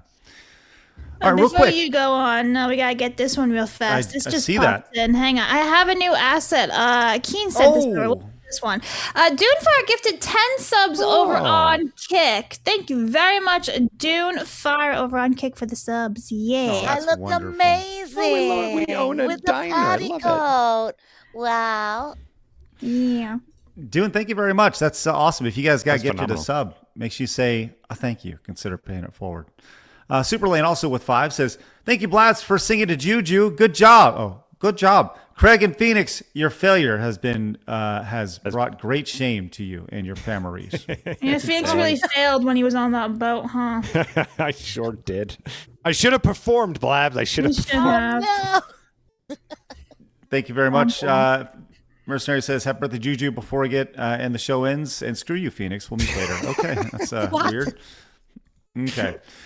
All right, let's go talk about this Wolverine game everyone's really excited about and hubbub about, and then we're going to get into some psychos in the video game journalist space. Okay, this new Wolverine game has been on the horizon for a little bit. It is tentatively scheduled as a PlayStation 5 exclusive for release of September 15th, 2026. That is the tentative day it's supposed to launch at the fall 2026 window. We are starting to see footage of it creep out. There's been official promo footage, and they're starting to get some media in front of it, and people are not super ecstatic about it. Here is the viral video that's been going around over the last weekend. You can see the intense gameplay right here. Oh, it's a Goonie game. One hand. You're right. That's right. One hand pressing up. Running hard and tap. There you go. And this is right here, peak Sony gameplay here from Cabrutus. Here is a direct feed of it, just for reference. Cover you as best I can from here. Message is in the prison. Get ahead. I've got Stop fucking around. Gates closed. Dude, they're just teleporting around. What the hell? There we go. You got yourself a nice little running simulator. This person points out the random XP gaining popping up in the bottom left really puts the cherry on the clip. You notice actually down here there actually is XP popping up as you just run, right there. What the hell? Yeah. More XP right here. So look, it's a small snippet of gameplay here, but that doesn't mean it's not going to get memed on. Somebody has gone in and created a Subway Surfers. Once again, this is the use of AI here.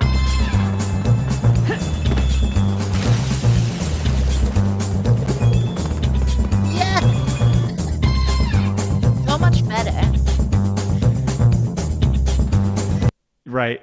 So you can see what's going on. It's become a meme here. But more than anything, this game has. There's a side-by-side of the 2009 version. Phoenix, did you ever play the 2009 Wolverine game? I haven't. I don't think I've actually played it. I hear it's like the best of like one of the best superhero games of all time. It is bloody.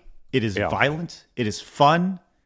And that's pretty much what they're copying in 2026. Here is the exact same things that were happening. You can see the 2009 versus the 2026 version here, as you'll see some very similar aspects of this. Hopping on in, tossing people out of trucks. Damn, with the chopper? Yeah, the chopper was great, man. Yeah, 2008 was, or 2009 Wolverine was special. It was a special game, to say the least. But, the combat looks very similar. As, you may say, hey, like, it's Wolverine.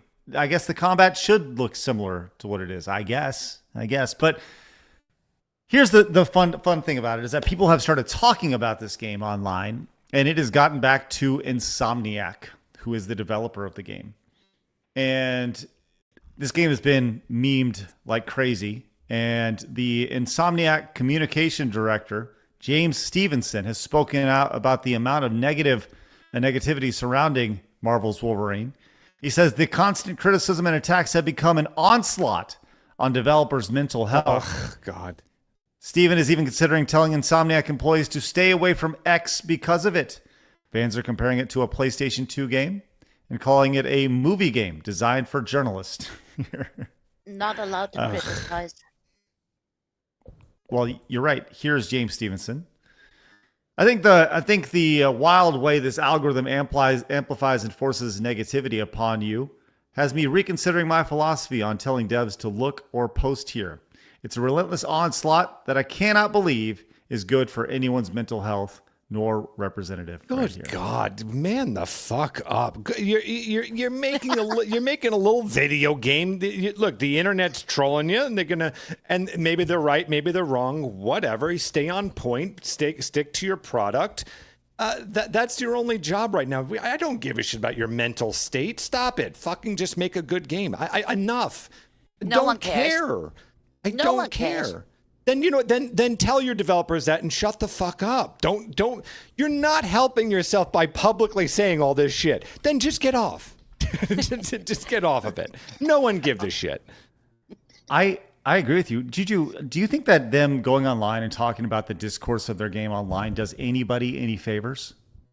I think it is important to criticize and voice your concerns. And if you can't deal with that, then you shouldn't work in this industry, because entertainment industry and gaming, movies, music, people are constantly going to hate you. Like, a lot of people going to love you, but equally many is going to hate you, because either they're jealous or they just don't like you because you're popular. And if you can't tank that, then you are not made for this industry, and you should fuck off. Yeah, you should be around sensitive drama queens. No, they need to listen to this. That is a shit, and we should fire them for creating shitty games. Phoenix, you mentioned the idea of manning up. That was a very, very odd way of saying this. This courtesy of Tokyo's Daughter on X. Chuds, allow me to introduce you to Insomniac's devs who developed Wolverine, a $305 million production development budget. Here is the photo involved. Wow. Toughen up, bitches. Yeah, look, they are ruining it. Not a whole lot of manning up. These are not gamers. These are fat woke women who have no clue what we nerds want. Get rid of them. There they are. Hey. Ew. Hey. They love it here. Also, not to be outdone. Something to keep in mind that good old Sweet Baby Inc. is directly tied to this game here. This comes from Learning the Law. Your business partner for Marvel's Wolverine. This was one of their employees. If you recall, they did a presentation about at a game developers conference, and their whole idea was they wanted to burn the game industry to the ground. So there's that. They want to destroy everything we love. Yep. Because they don't understand us, and so they want to ruin everything that we enjoy. So the projected budget of this game, as was mentioned, $305 million. Now, with expected sales of around 10 million units and an estimated $85 million profit right here from a $305 million investment. I go back to this idea that if you're going to invest $305 million into something, like, and you want to profit $85 million on it, that's the goal. That's ridiculous. That is not ridiculous. How you do business. Well, how do you? I'm just asking. Maybe I'm just a stupid business dumbhead right here, and then I probably am. But how do you invest $305 million, and then you generate $85 million in profit? Like, why not invest? I don't know, $50 million into 6 games, and maybe those 6 games each generate $20 million of profit. I just think that that's a better business strategy as opposed to just throwing all your money into one giant pot or one product right there. I don't know. Maybe I'm wrong on this. Have we seen this strategy in the video game space before of kind of the micro indie? I said $50 million, obviously not micro, but the having a giant bag of cash and just divvying it out equally across a bunch of different developers to allow them to create whatever they want to make. I don't know. Have we seen that strategy at all? I don't know if we've seen that. The closest I have, sort of ish, there on the smallest scale ever is Double Fine. One of the things that they would do, from my understanding, is you'd have one big project. They would allot X amount of money for their bigger project, let's say like a Psychonauts of sorts, right? And then they would have these indie days where they would just say to all their internal people, make some games. You've got 2 or 3 days, like a game jam. Go out and make something. And then whatever wins or whatever they were like gravitating towards, they would put some money to say, okay, now go and make these little things, because those little things could turn out to be a huge success. And then that funds the bigger projects. But I don't know if I can think of a situation where a big studio said, we're going to not do a big thing. We're going to make 6 smaller things. That I don't know if we have any examples of that. It seems like such a win-win for everybody, you know? But maybe I'm just a big stupid dummy on the internet. I would prefer that, but I don't know, like go the other direction. Like imagine if Disney is no longer going to be putting out a big Avengers movie. Instead, they're going to put out 6 kind of smaller indie, still mainstream, but indie things. I don't know, like, doesn't that take away from the allure of a Disney? Like, you're kind of going like, what the hell is it? This seems very low budget. I don't know. I'm with you. I would prefer that. I would think it's great just to make 6 small things. And then boom, if any one of those succeeds, now you can make your big dream project, and you've got the capital to do it. Work your way up. You're working your way up, and you've also, just got a new IP out of something that was tiny, and there's less of a gamble there. But I could see it both ways. What's interesting here is now we have GameSpot literally running defense for this game. Why? Marvel's Wolverine is another victim of the internet's endless gaming negativity. Shut the fuck up. They don't get it. I don't even know what that fucking means. Yeah, hey, you put a piece of art out and some people don't like it. Okay. What is the victim? Shut up. Who gives a shit? I guarantee you, if the game is great, and I'm not saying it's not going to be, I don't know. If the game is great, it'll find its audience. And the same with like High Guard. Listen, it did, for all the shitting, there was 1 point some odd million people who went and played it. And if that game was great, I'm sure like a Blabs would have continued playing it. But it was a bag of dicks, so she stopped playing it. Just make a good game. Shut up. So easy, but they don't understand. Even the monkey has figured it out. Even the monkey with the Chiefs puff hair figured it out. Like who? Like at what point am I supposed to feel bad for a corporation? Now I'm supposed to. I don't care about any corporation, but now I'm not only supposed to care about the corporation, but now I'm also supposed to be concerned about their mental well-being. Right, right. Are you kidding me? That sounds like that meme where you're like with the Sony and he's like, leave the big multi-million company alone, and when he's holding like a sword. Yeah. My feelings got hurt. Mm.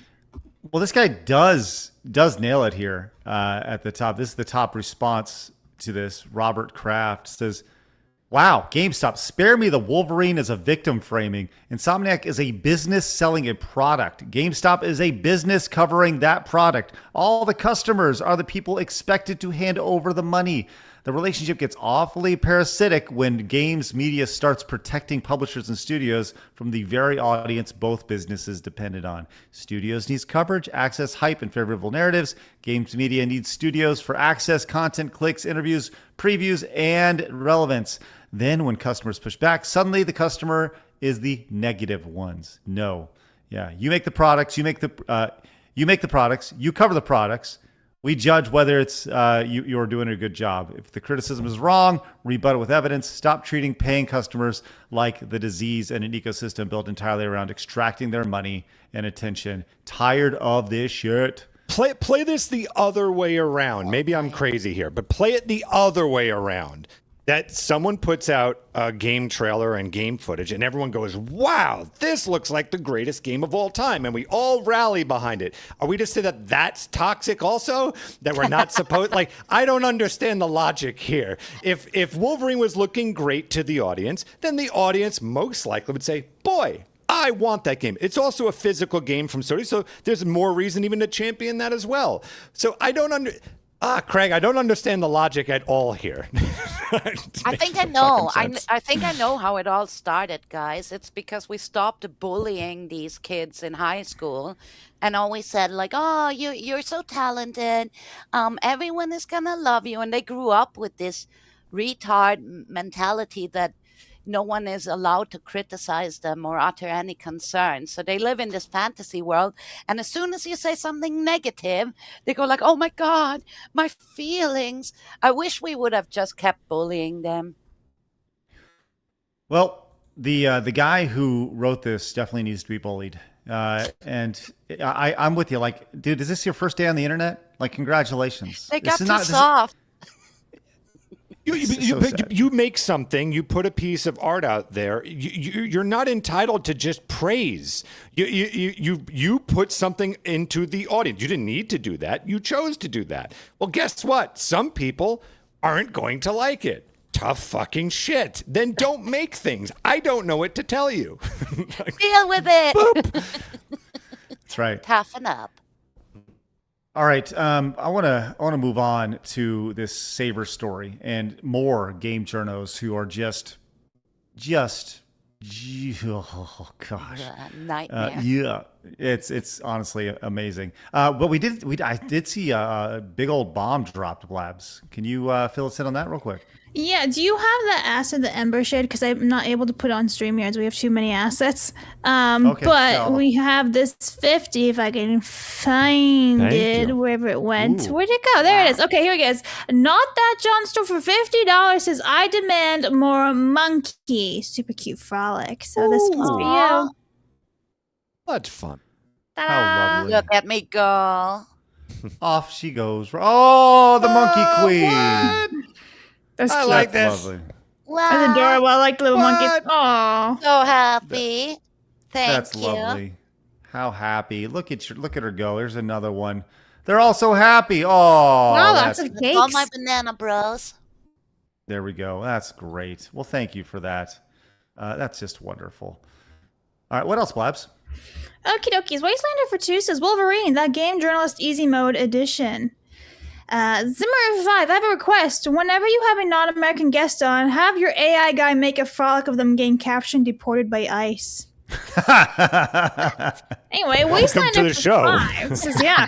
Also, look, huggable, lovable banana monkey. She has the same birthday as our dark chocolate brother from another mother phoenix. Happy birthday. Same day. Mercenary for 1 says, sweet baby ink involves equals immediate boycott. I do like how he spelled ink as an ink, like ink. Anyway, never buying, never touching me to start being the culture. We need to start our own games and keep these people out in gatekeeper. Thank you. I do love all those spellings. T-Drink says the game has a chase sequence with a red fart trail showing you where to go because they think we're not clever enough to follow a bright and red ninja running away. Oh, sad. Now I want to play it, sadly. Yeah, for the red fart. Indy says, so that scene in the Wolverine game is just an interpretation of 1981 Activision game Freeway. Yeah.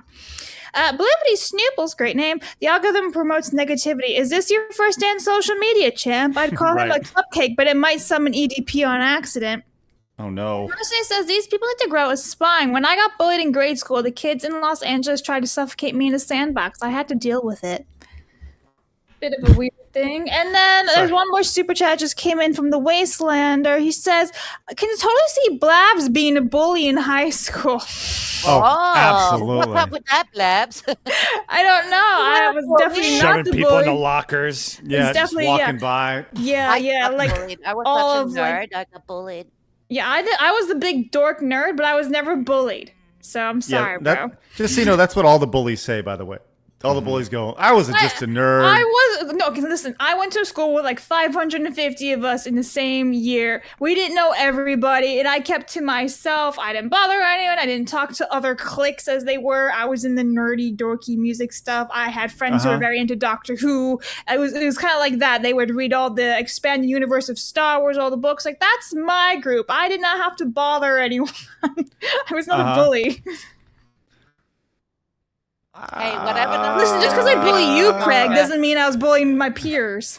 See, this comes back to Blabs being totally like she's making up for lost time when she was in high school. Now she wants to be all mean and bully now.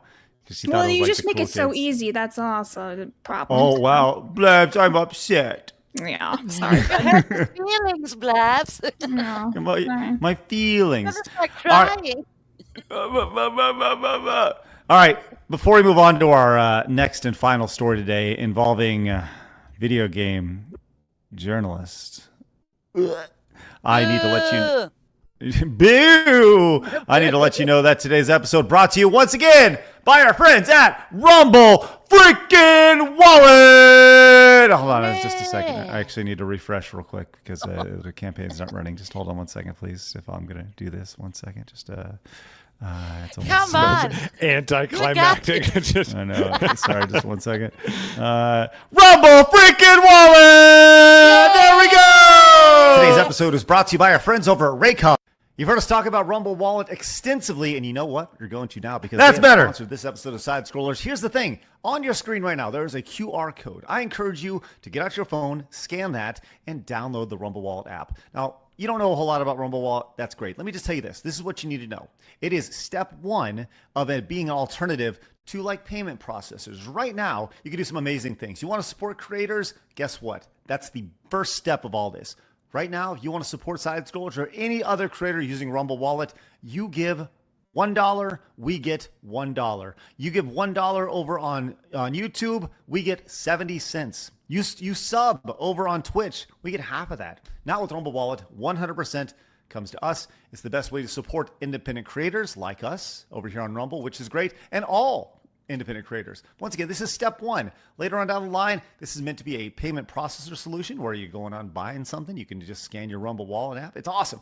Listen, big things planned. Become an early adopter of it. Scan the QR code on your screen like we talked about, or go to wallet.rumble.com and check it out for yourself. You may like it, you may not, but you at least should give it a try. We are big fans of alternative tech, alternative options to different apps. This is a great place to start. We appreciate them. They support us. Consider supporting them. Thanks to Rumble Wallet for your continued support of Side Scrollers.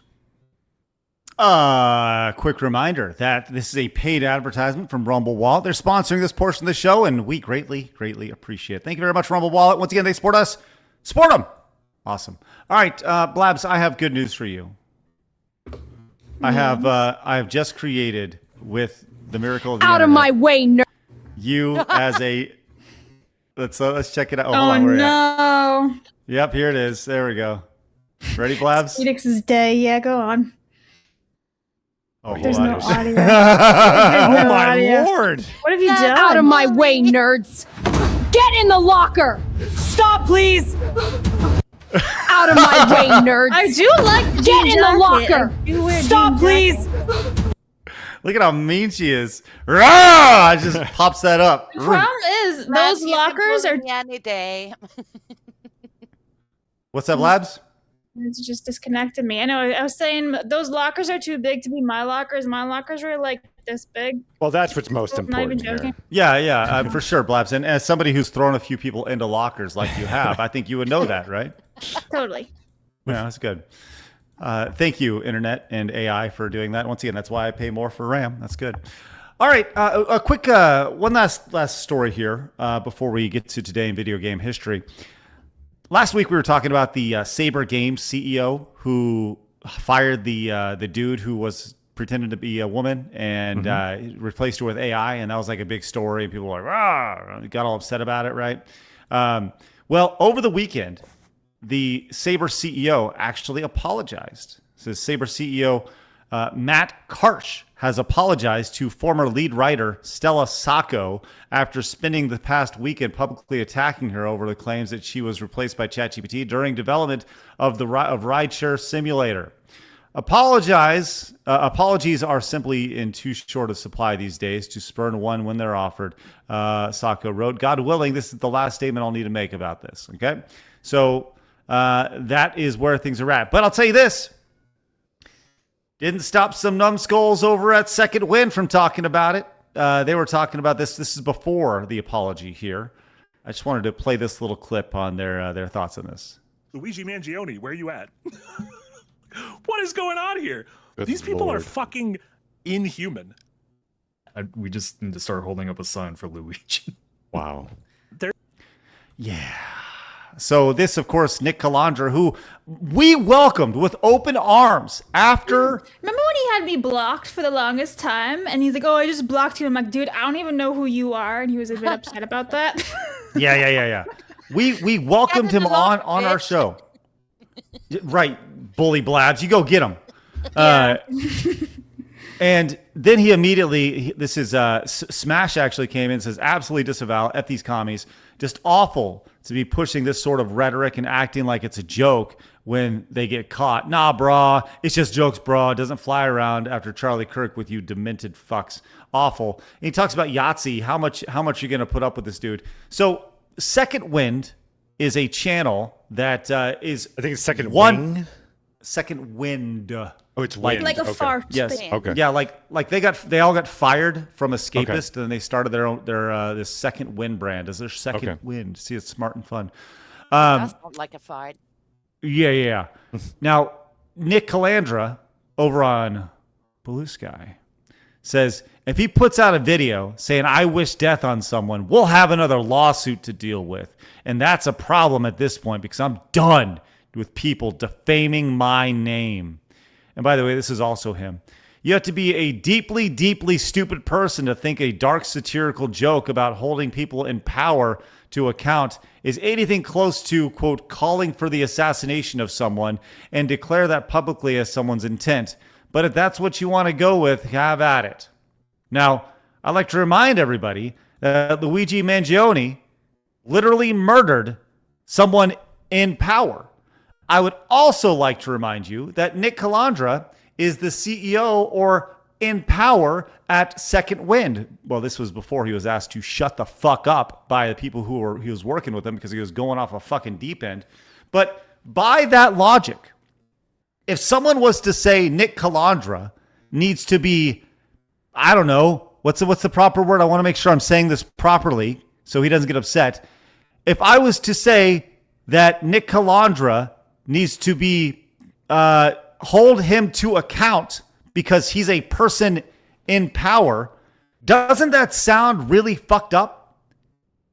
Because there's some real negative connotations there.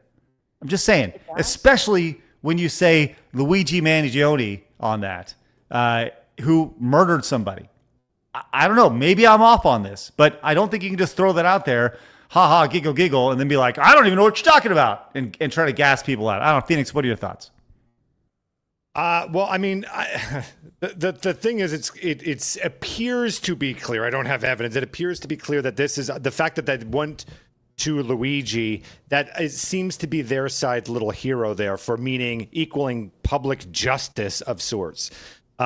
Look, obviously a joke is a joke. I can't say if it was a joke or not. I just find it interesting that someone getting fired, that the immediate conclusion is joke or otherwise, murder is like the anger that these people have. They can't just keep it. They can't, what's the right word here? Keep it in perspective of what's being talked about. Fired? Sure. Okay. So this is someone like, boy, what happened to civilization here? Remember like when, that we had a way of letting go of someone, a little bit of respect, blah, blah, blah, blah, blah. You're talking about that.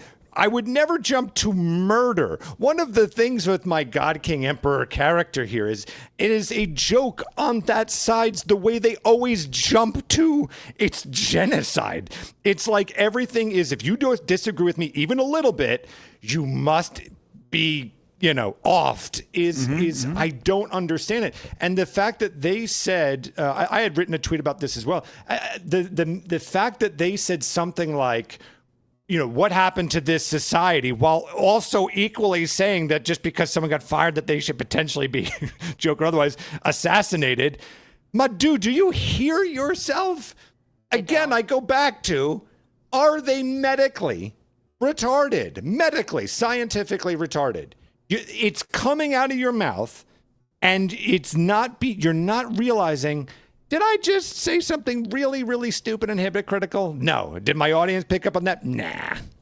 Well, I'm glad you brought that up there, Phoenix, because here's the full clip. I want to make sure this is played. This is a full 30 seconds, and you can see them try to cover for this quickly. I'm going to have the words to say what I want to say about it. No.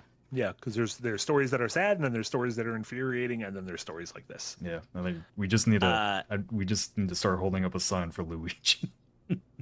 There you go. Yeah, Luigi from Mario, obviously. Yeah. I might have already said Mangione before, which that might have been on me. Yeah, some people need their heads dunked in toilets. Good plumbers can do it. What if we bring back bullies? We should. Corporate bullies. Someone to bully these people. I continue to agree with myself when I say, if these people, this side of the aisle, that side of the aisle, there was a button that could terminate all of us, I strongly believe they would press it, and they wouldn't flinch. It's also a godless society, so there would be no guilt of any sort. I just think that they would press it. They absolutely hate us, and there's never a joke. But in my opinion, I never see the joke in it. Blabs, you should bully the fuck out of them. I'm just saying. Yes, I think Blabs. And by the There's way, a reason why my username on, like, I think Steam or something is Big Bad Blobs. So. by the way, can I be very honest? These dudes here, these dudes have only been bullied in their life. At no point have they ever, shower. Yeah, straight up Asmon Golden right here. At no point have either of these guys ever been thought of as being, quote, cool or strong enough, probably never even hit a fucking gym, right, to be able to bully somebody, all right? So I don't want to hear that. We should probably bring back bullying. Yes, to bully you the fuck out of this industry, you assholes. Of course, absolutely. Get the fuck out of here. You're not wanted. And as a matter of fact, we know you're not wanted because your channel is a fucking disaster. You are the entire Second Wind brand is built on another guy's back, which is not you guys.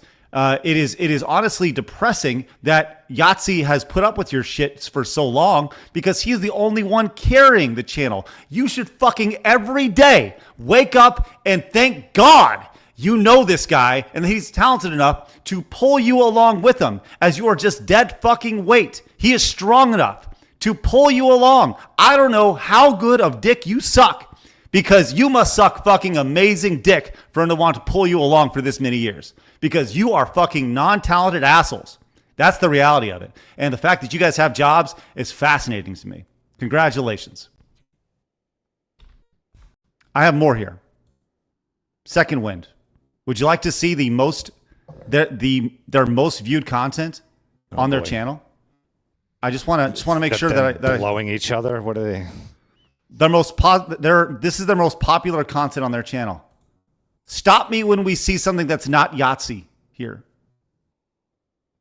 Every single video is built around this guy. It's the Yahtzee channel. It sure as fuck is not the Nick Calandra channel. Everything is built around everything but them. People are not subscribed to their channel for them. They're subscribed for this one guy. This one guy who felt nice enough to just keep you along for the ride. Every fucking day they should wake up and thank their fucking stars. All right. You guys got anything? I am just it's just another example that goes on and on. I'm repeating myself forever, but it's just because it bothers me that I cannot figure this out. How anyone in that side they just it's nonstop anger, violence, and hypocrisy. I don't even understand it from an audience member's perspective of why you'd even want to watch it. I don't even understand that. It's just always victimhood and anger and violence. It appears to be violence and all this other shit. I don't understand the appeal to any degree. And then when they even do say something, it's usually something hypocritical that makes no sense. I don't know. Guys, you guys work in the game. I imagine this is a gaming channel. I don't watch them. So, my God, you should thank your lucky stars that you get the benefit of being an adult and getting to talk about video games. You should not be getting so angry to the point of kidding or otherwise, I guess, whatever. And look, a joke is a joke. I'm certainly not I'm not saying that they should go to jail or anything. But, guys, you have a wonderful job. There's no reason to be making jokes about assassination for someone being fired. That's Just not funny. calm it down a little. As somebody who loves an edgy joke, right? At least own it. At least own it. Like, don't back away when it gets hot. Endymion came in and says, "Oh look, it's Nick Calandra, the guy I disproved quite a few times, already attacking Saber CEO and calling for death threats. Isn't this the same guy who only has a job because of Yahtzee Crowshaw's content?" And Marty Silver, the guy who, upon, quote, quitting IGN, they suspiciously erased his presence from their website and articles, reviews, and more. That's weird, isn't it? Why did they do that? And these are the people we have to believe have our backs when it comes to honesty in gaming? No thanks. Games journalism is so broken, man. You can hate Saber's CEO, but wishing death upon someone because you disagree with them? Actual lunacy, but not surprising. Sorry. And that's the thing again. Just that jump from a firing. We've all had friends that got fired for bullshit, whatever. I've certainly had terrible bosses in the past, and but I would never. It never jumps to, yes, let's just literally off them and dance in their blood again. They didn't say that quote, but it's just ridiculous. You know, Stop with your edgy jokes, Phoenix. Yeah, stop with your edgy jokes. I understand. Oh my God! I guess because they're so sensitive and they got so much feelings and they're it all goes emotion. straight up to their brains and I don't know, hot wire something up there that all that anger and frustration and the way they express themselves, it's crazy. They're so mad. Yeah. All right, and as I was a little bit sorry, get a little wound up about that stuff. It's crazy. I'm tired of people like that in the industry. Yes. All right. Let's get to some super chats, but before we do, friends, Blabs, it's your time to shine. Are you ready? Yep. Today in gaming history with Blabs. Yeah, do it. Step on me, mommy.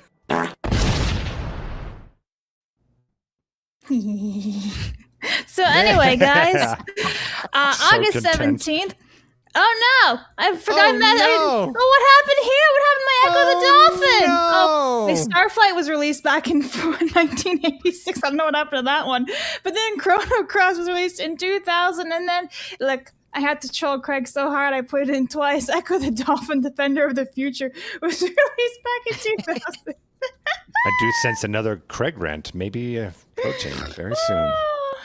Echo the Dolphin. I do like how I accidentally forgot to update that one.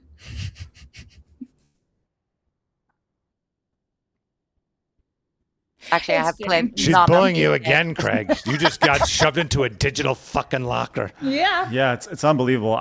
Will you please think of my emotions, Blabs, next time you make it to video game history? No, please? shan't. Oh my. Oh, okay. All right, that's rough. By the way, Blabs, I do have new not footage of you, but you as a bully. Make here. more. Yep, Yes. Here we go. Yeah. I love my Lady Tramp t-shirt tank top. That's wonderful. It's good. I do enjoy that. Yes. Some noticeable games that you missed today, Blabs, here on August 17th include, let's see. Kane and Lynch 2. Echo the Dolphin went. Oh, well. Yeah. Kane and Lynch 2 Dog Days, released for the PlayStation 3, Xbox 360, and PC 16 years ago. Good old flip diving. Super Blood Hockey. That was a pretty fun game. That was like an old school NES style blood hockey. That was fun stuff. Yeah, little Blades of Steely. Yeah. Kirby's Dream Buffet. Oh, Big back Blabs I right haven't there. heard of that. Delicious. I do like how chat's like, get it? That's an echo, so it's in there twice. Heyo. Well, she tried. That's funny. When you try your best and you don't succeed. She's so proud of herself.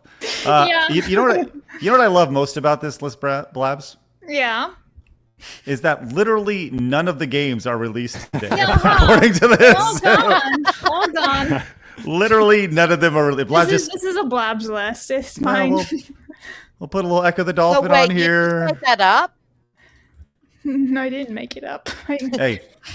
No, hey, I did. JuJu, Juju, if you don't agree, she's got something coming for you. I'm just like, I better watch myself. Oh, boy. Oh no. Big Bad Bully talk about Blabs. it. Yeah. Yeah, that's literally my username. It's Big Bad Blabs. I get my lunchbox money, okay? Yeah, give it. Oh boy. All right, Blabs. Yeah. Let's hit some supers real quick before Alright, we go, and I generate more of you beating people All up. right, well, Phoenix is gonna cover up for a little bit afterwards.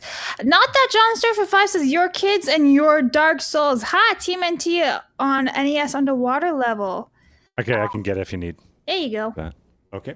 From Orm, how you doing there, Orm? After hearing that boat story, I'm starting to think that Phoenix's grandma was on to something. Happy birthday, Juju and Phoenix. You are correct, Orm. Thank you very much. We got Bike Shorts Senpai. We need to go back to bullying these people so they will go off them, and we won't have to deal with them anymore. All right. Well, Blabs is there to aid in that little thing. Oh, Ooh, please stop putting. Hold on. Damn it. Why are you going slow now? Hold on. Here we go. Come on. Help! Get in the locker, nerds. No, please stop pushing. I said move. Ah, help! Get in like how they become twins. Like there's triplets of them actually. There's three of them. Yeah, there's lots of them. Yeah. From Dunefire, try to get this across on Kick. No messages allowed with gifted, it seems. Happy birthday to the monkey lady and me and bitch boy Phoenix side. Oh. Thank you, Dune. Thank Appreciate that. Dude, thank you again for the gifted. That's spectacular, man. Power Keg, how you doing there, Power Keg? Blabbering collector, more like bully blabs! Exclamation mark. That's right. Yeah. Be careful, right. Ginger. I'll shove you in the locker. Whoa! Yikes! Third is King, as a fellow birthday boy, happy birthday. For the splitting of money, I blame graphics lovers whom want even more pixels. We should follow Gunpei Yokoi's philosophy of lateral thinking with withered tech. Thank you, Dirt. Okay.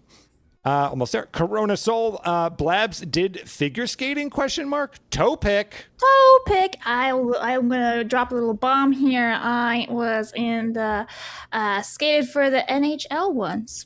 Wow. You skated for the NHL once? Mm-hmm. See, I don't want to hear about this boys not playing with the girls thing. If Blabs is over here in the NHL, I'm just saying. I wasn't playing with the. I skated for. I wasn't on the fucking hockey team with them. Just saying, there's cool opportunity there, Blabs. You should. I was in ice hockey little leagues, but yeah, Ooh, wow, impressive, Blabs. Jarl Doom, they always resort to murder. What the actual fuck? Hashtag Fry Luigi. Seriously, fuck these people, sigh. Anyway, happy birthday, Juju. Love and Phoenix. Thank you, Jarl. Appreciate you. Thank All you. Right. We got Hideki. I think Craig just stunlocked Juju. Happy birthday, Juju. Thank you. Saint D12, we love you, Juju. Happy birthday. Tell hubby we say hello. Will do. SepBX, I like Angry Craig. Oh, yeah. Sorry about that. Thanks. The Wastelander, you had one job, Blabs. Rubs forehead. You're welcome. Steam-powered geekery. Starflight was a GOAT game. First big interplanetary exploration game on 2 floppy disks with hundreds of explorable worlds. Oh, pretty awesome. I may have to check that out. And finally, Jake Hudson has rated this stream on Rumble. Thank you, Jake. Hi, Appreciate you. Let's go. Hey, thanks so much for coming over to That's say it. hi to us. It's great to have you guys in. Make sure you guys hit that follow button wherever you guys are tuning in. All right. Sorry, I'm putting another prompt in because I had another idea. Oh dear. Also, Delta came in, says my problem with Playing Wolverine hops is with the guys. That's your idea, isn't it? is that it looks like a game from 2009, like Bionic Commando, which would be fine. But this game had twice the development time and budget, and it probably cost more than Devil May Cry 5 did. $305 million. Mm-hmm. So much money. Also, Delta says, honestly, the other issue with them endearing to Luigi Mangione is he killed someone. And then what did it do for health insurance? These same people will go on about how the gaming space is important and it can't collapse, but will joke like this. Right? Like, what did it do? Nothing. Oh, look at this. Here you go, Blabs. I have a new video of you. This is exciting to share with you. I love that we can pull this up and do this in a matter of seconds. Ready to get schooled, nerds? That's how you check. Stay down, losers. I'm getting more and more scared of Blabs now. Oh no. Big bad bully Blabs. There she is. All right, that is a great place to wrap up today. What a fun couple hours we had an opportunity to spend with you guys. If you guys are new, make sure you guys hit that follow button, subscribe button, wherever you guys are tuning in. JuJu, you got anything coming up? I know it's your birthday and all. Well, I did have a big stream yesterday, so nothing particularly planned for the next week, but I will be streaming Wednesday, Thursday, Saturday, and Sunday, always 7 p.m. CEST, that's Central European Summertime. So come and check me out on Twitch and on Kick, or keep an eye out on YouTube. I do upload videos up over there too. Thanks for having me, guys. It's always a blast. Always Thanks, fun. JuJu. We have a great time. Monday Madness with the monkey. That's right. I love it. Triple M. I think I'm going to start posting the videos that I make with AI over on X after I'm done with the show. I think that's a fun little thing to do. So we'll start doing that, and the brand account can retweet those for everybody to check out. All right. We'll be back tomorrow at 11 a.m. Central Time when we are joined by Rev on the show. Oh, good. It's gonna be a great show with Rev. Today I have a video going up at 2:00, about 45 minutes from now, where I'm reacting to a story that Rev did about Dustborn, which I don't know if you guys know. I actually have a copy of it right there. There it is.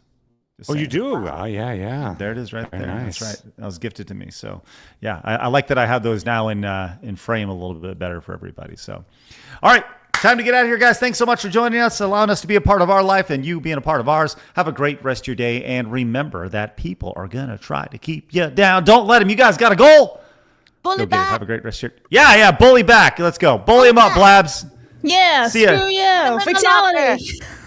Yeah. Have a blessed day. Bye. No, Phoenix. I'm not ending it like that. I'm not doing that. You need another one? All right. Yeah. Epstein was a patsy.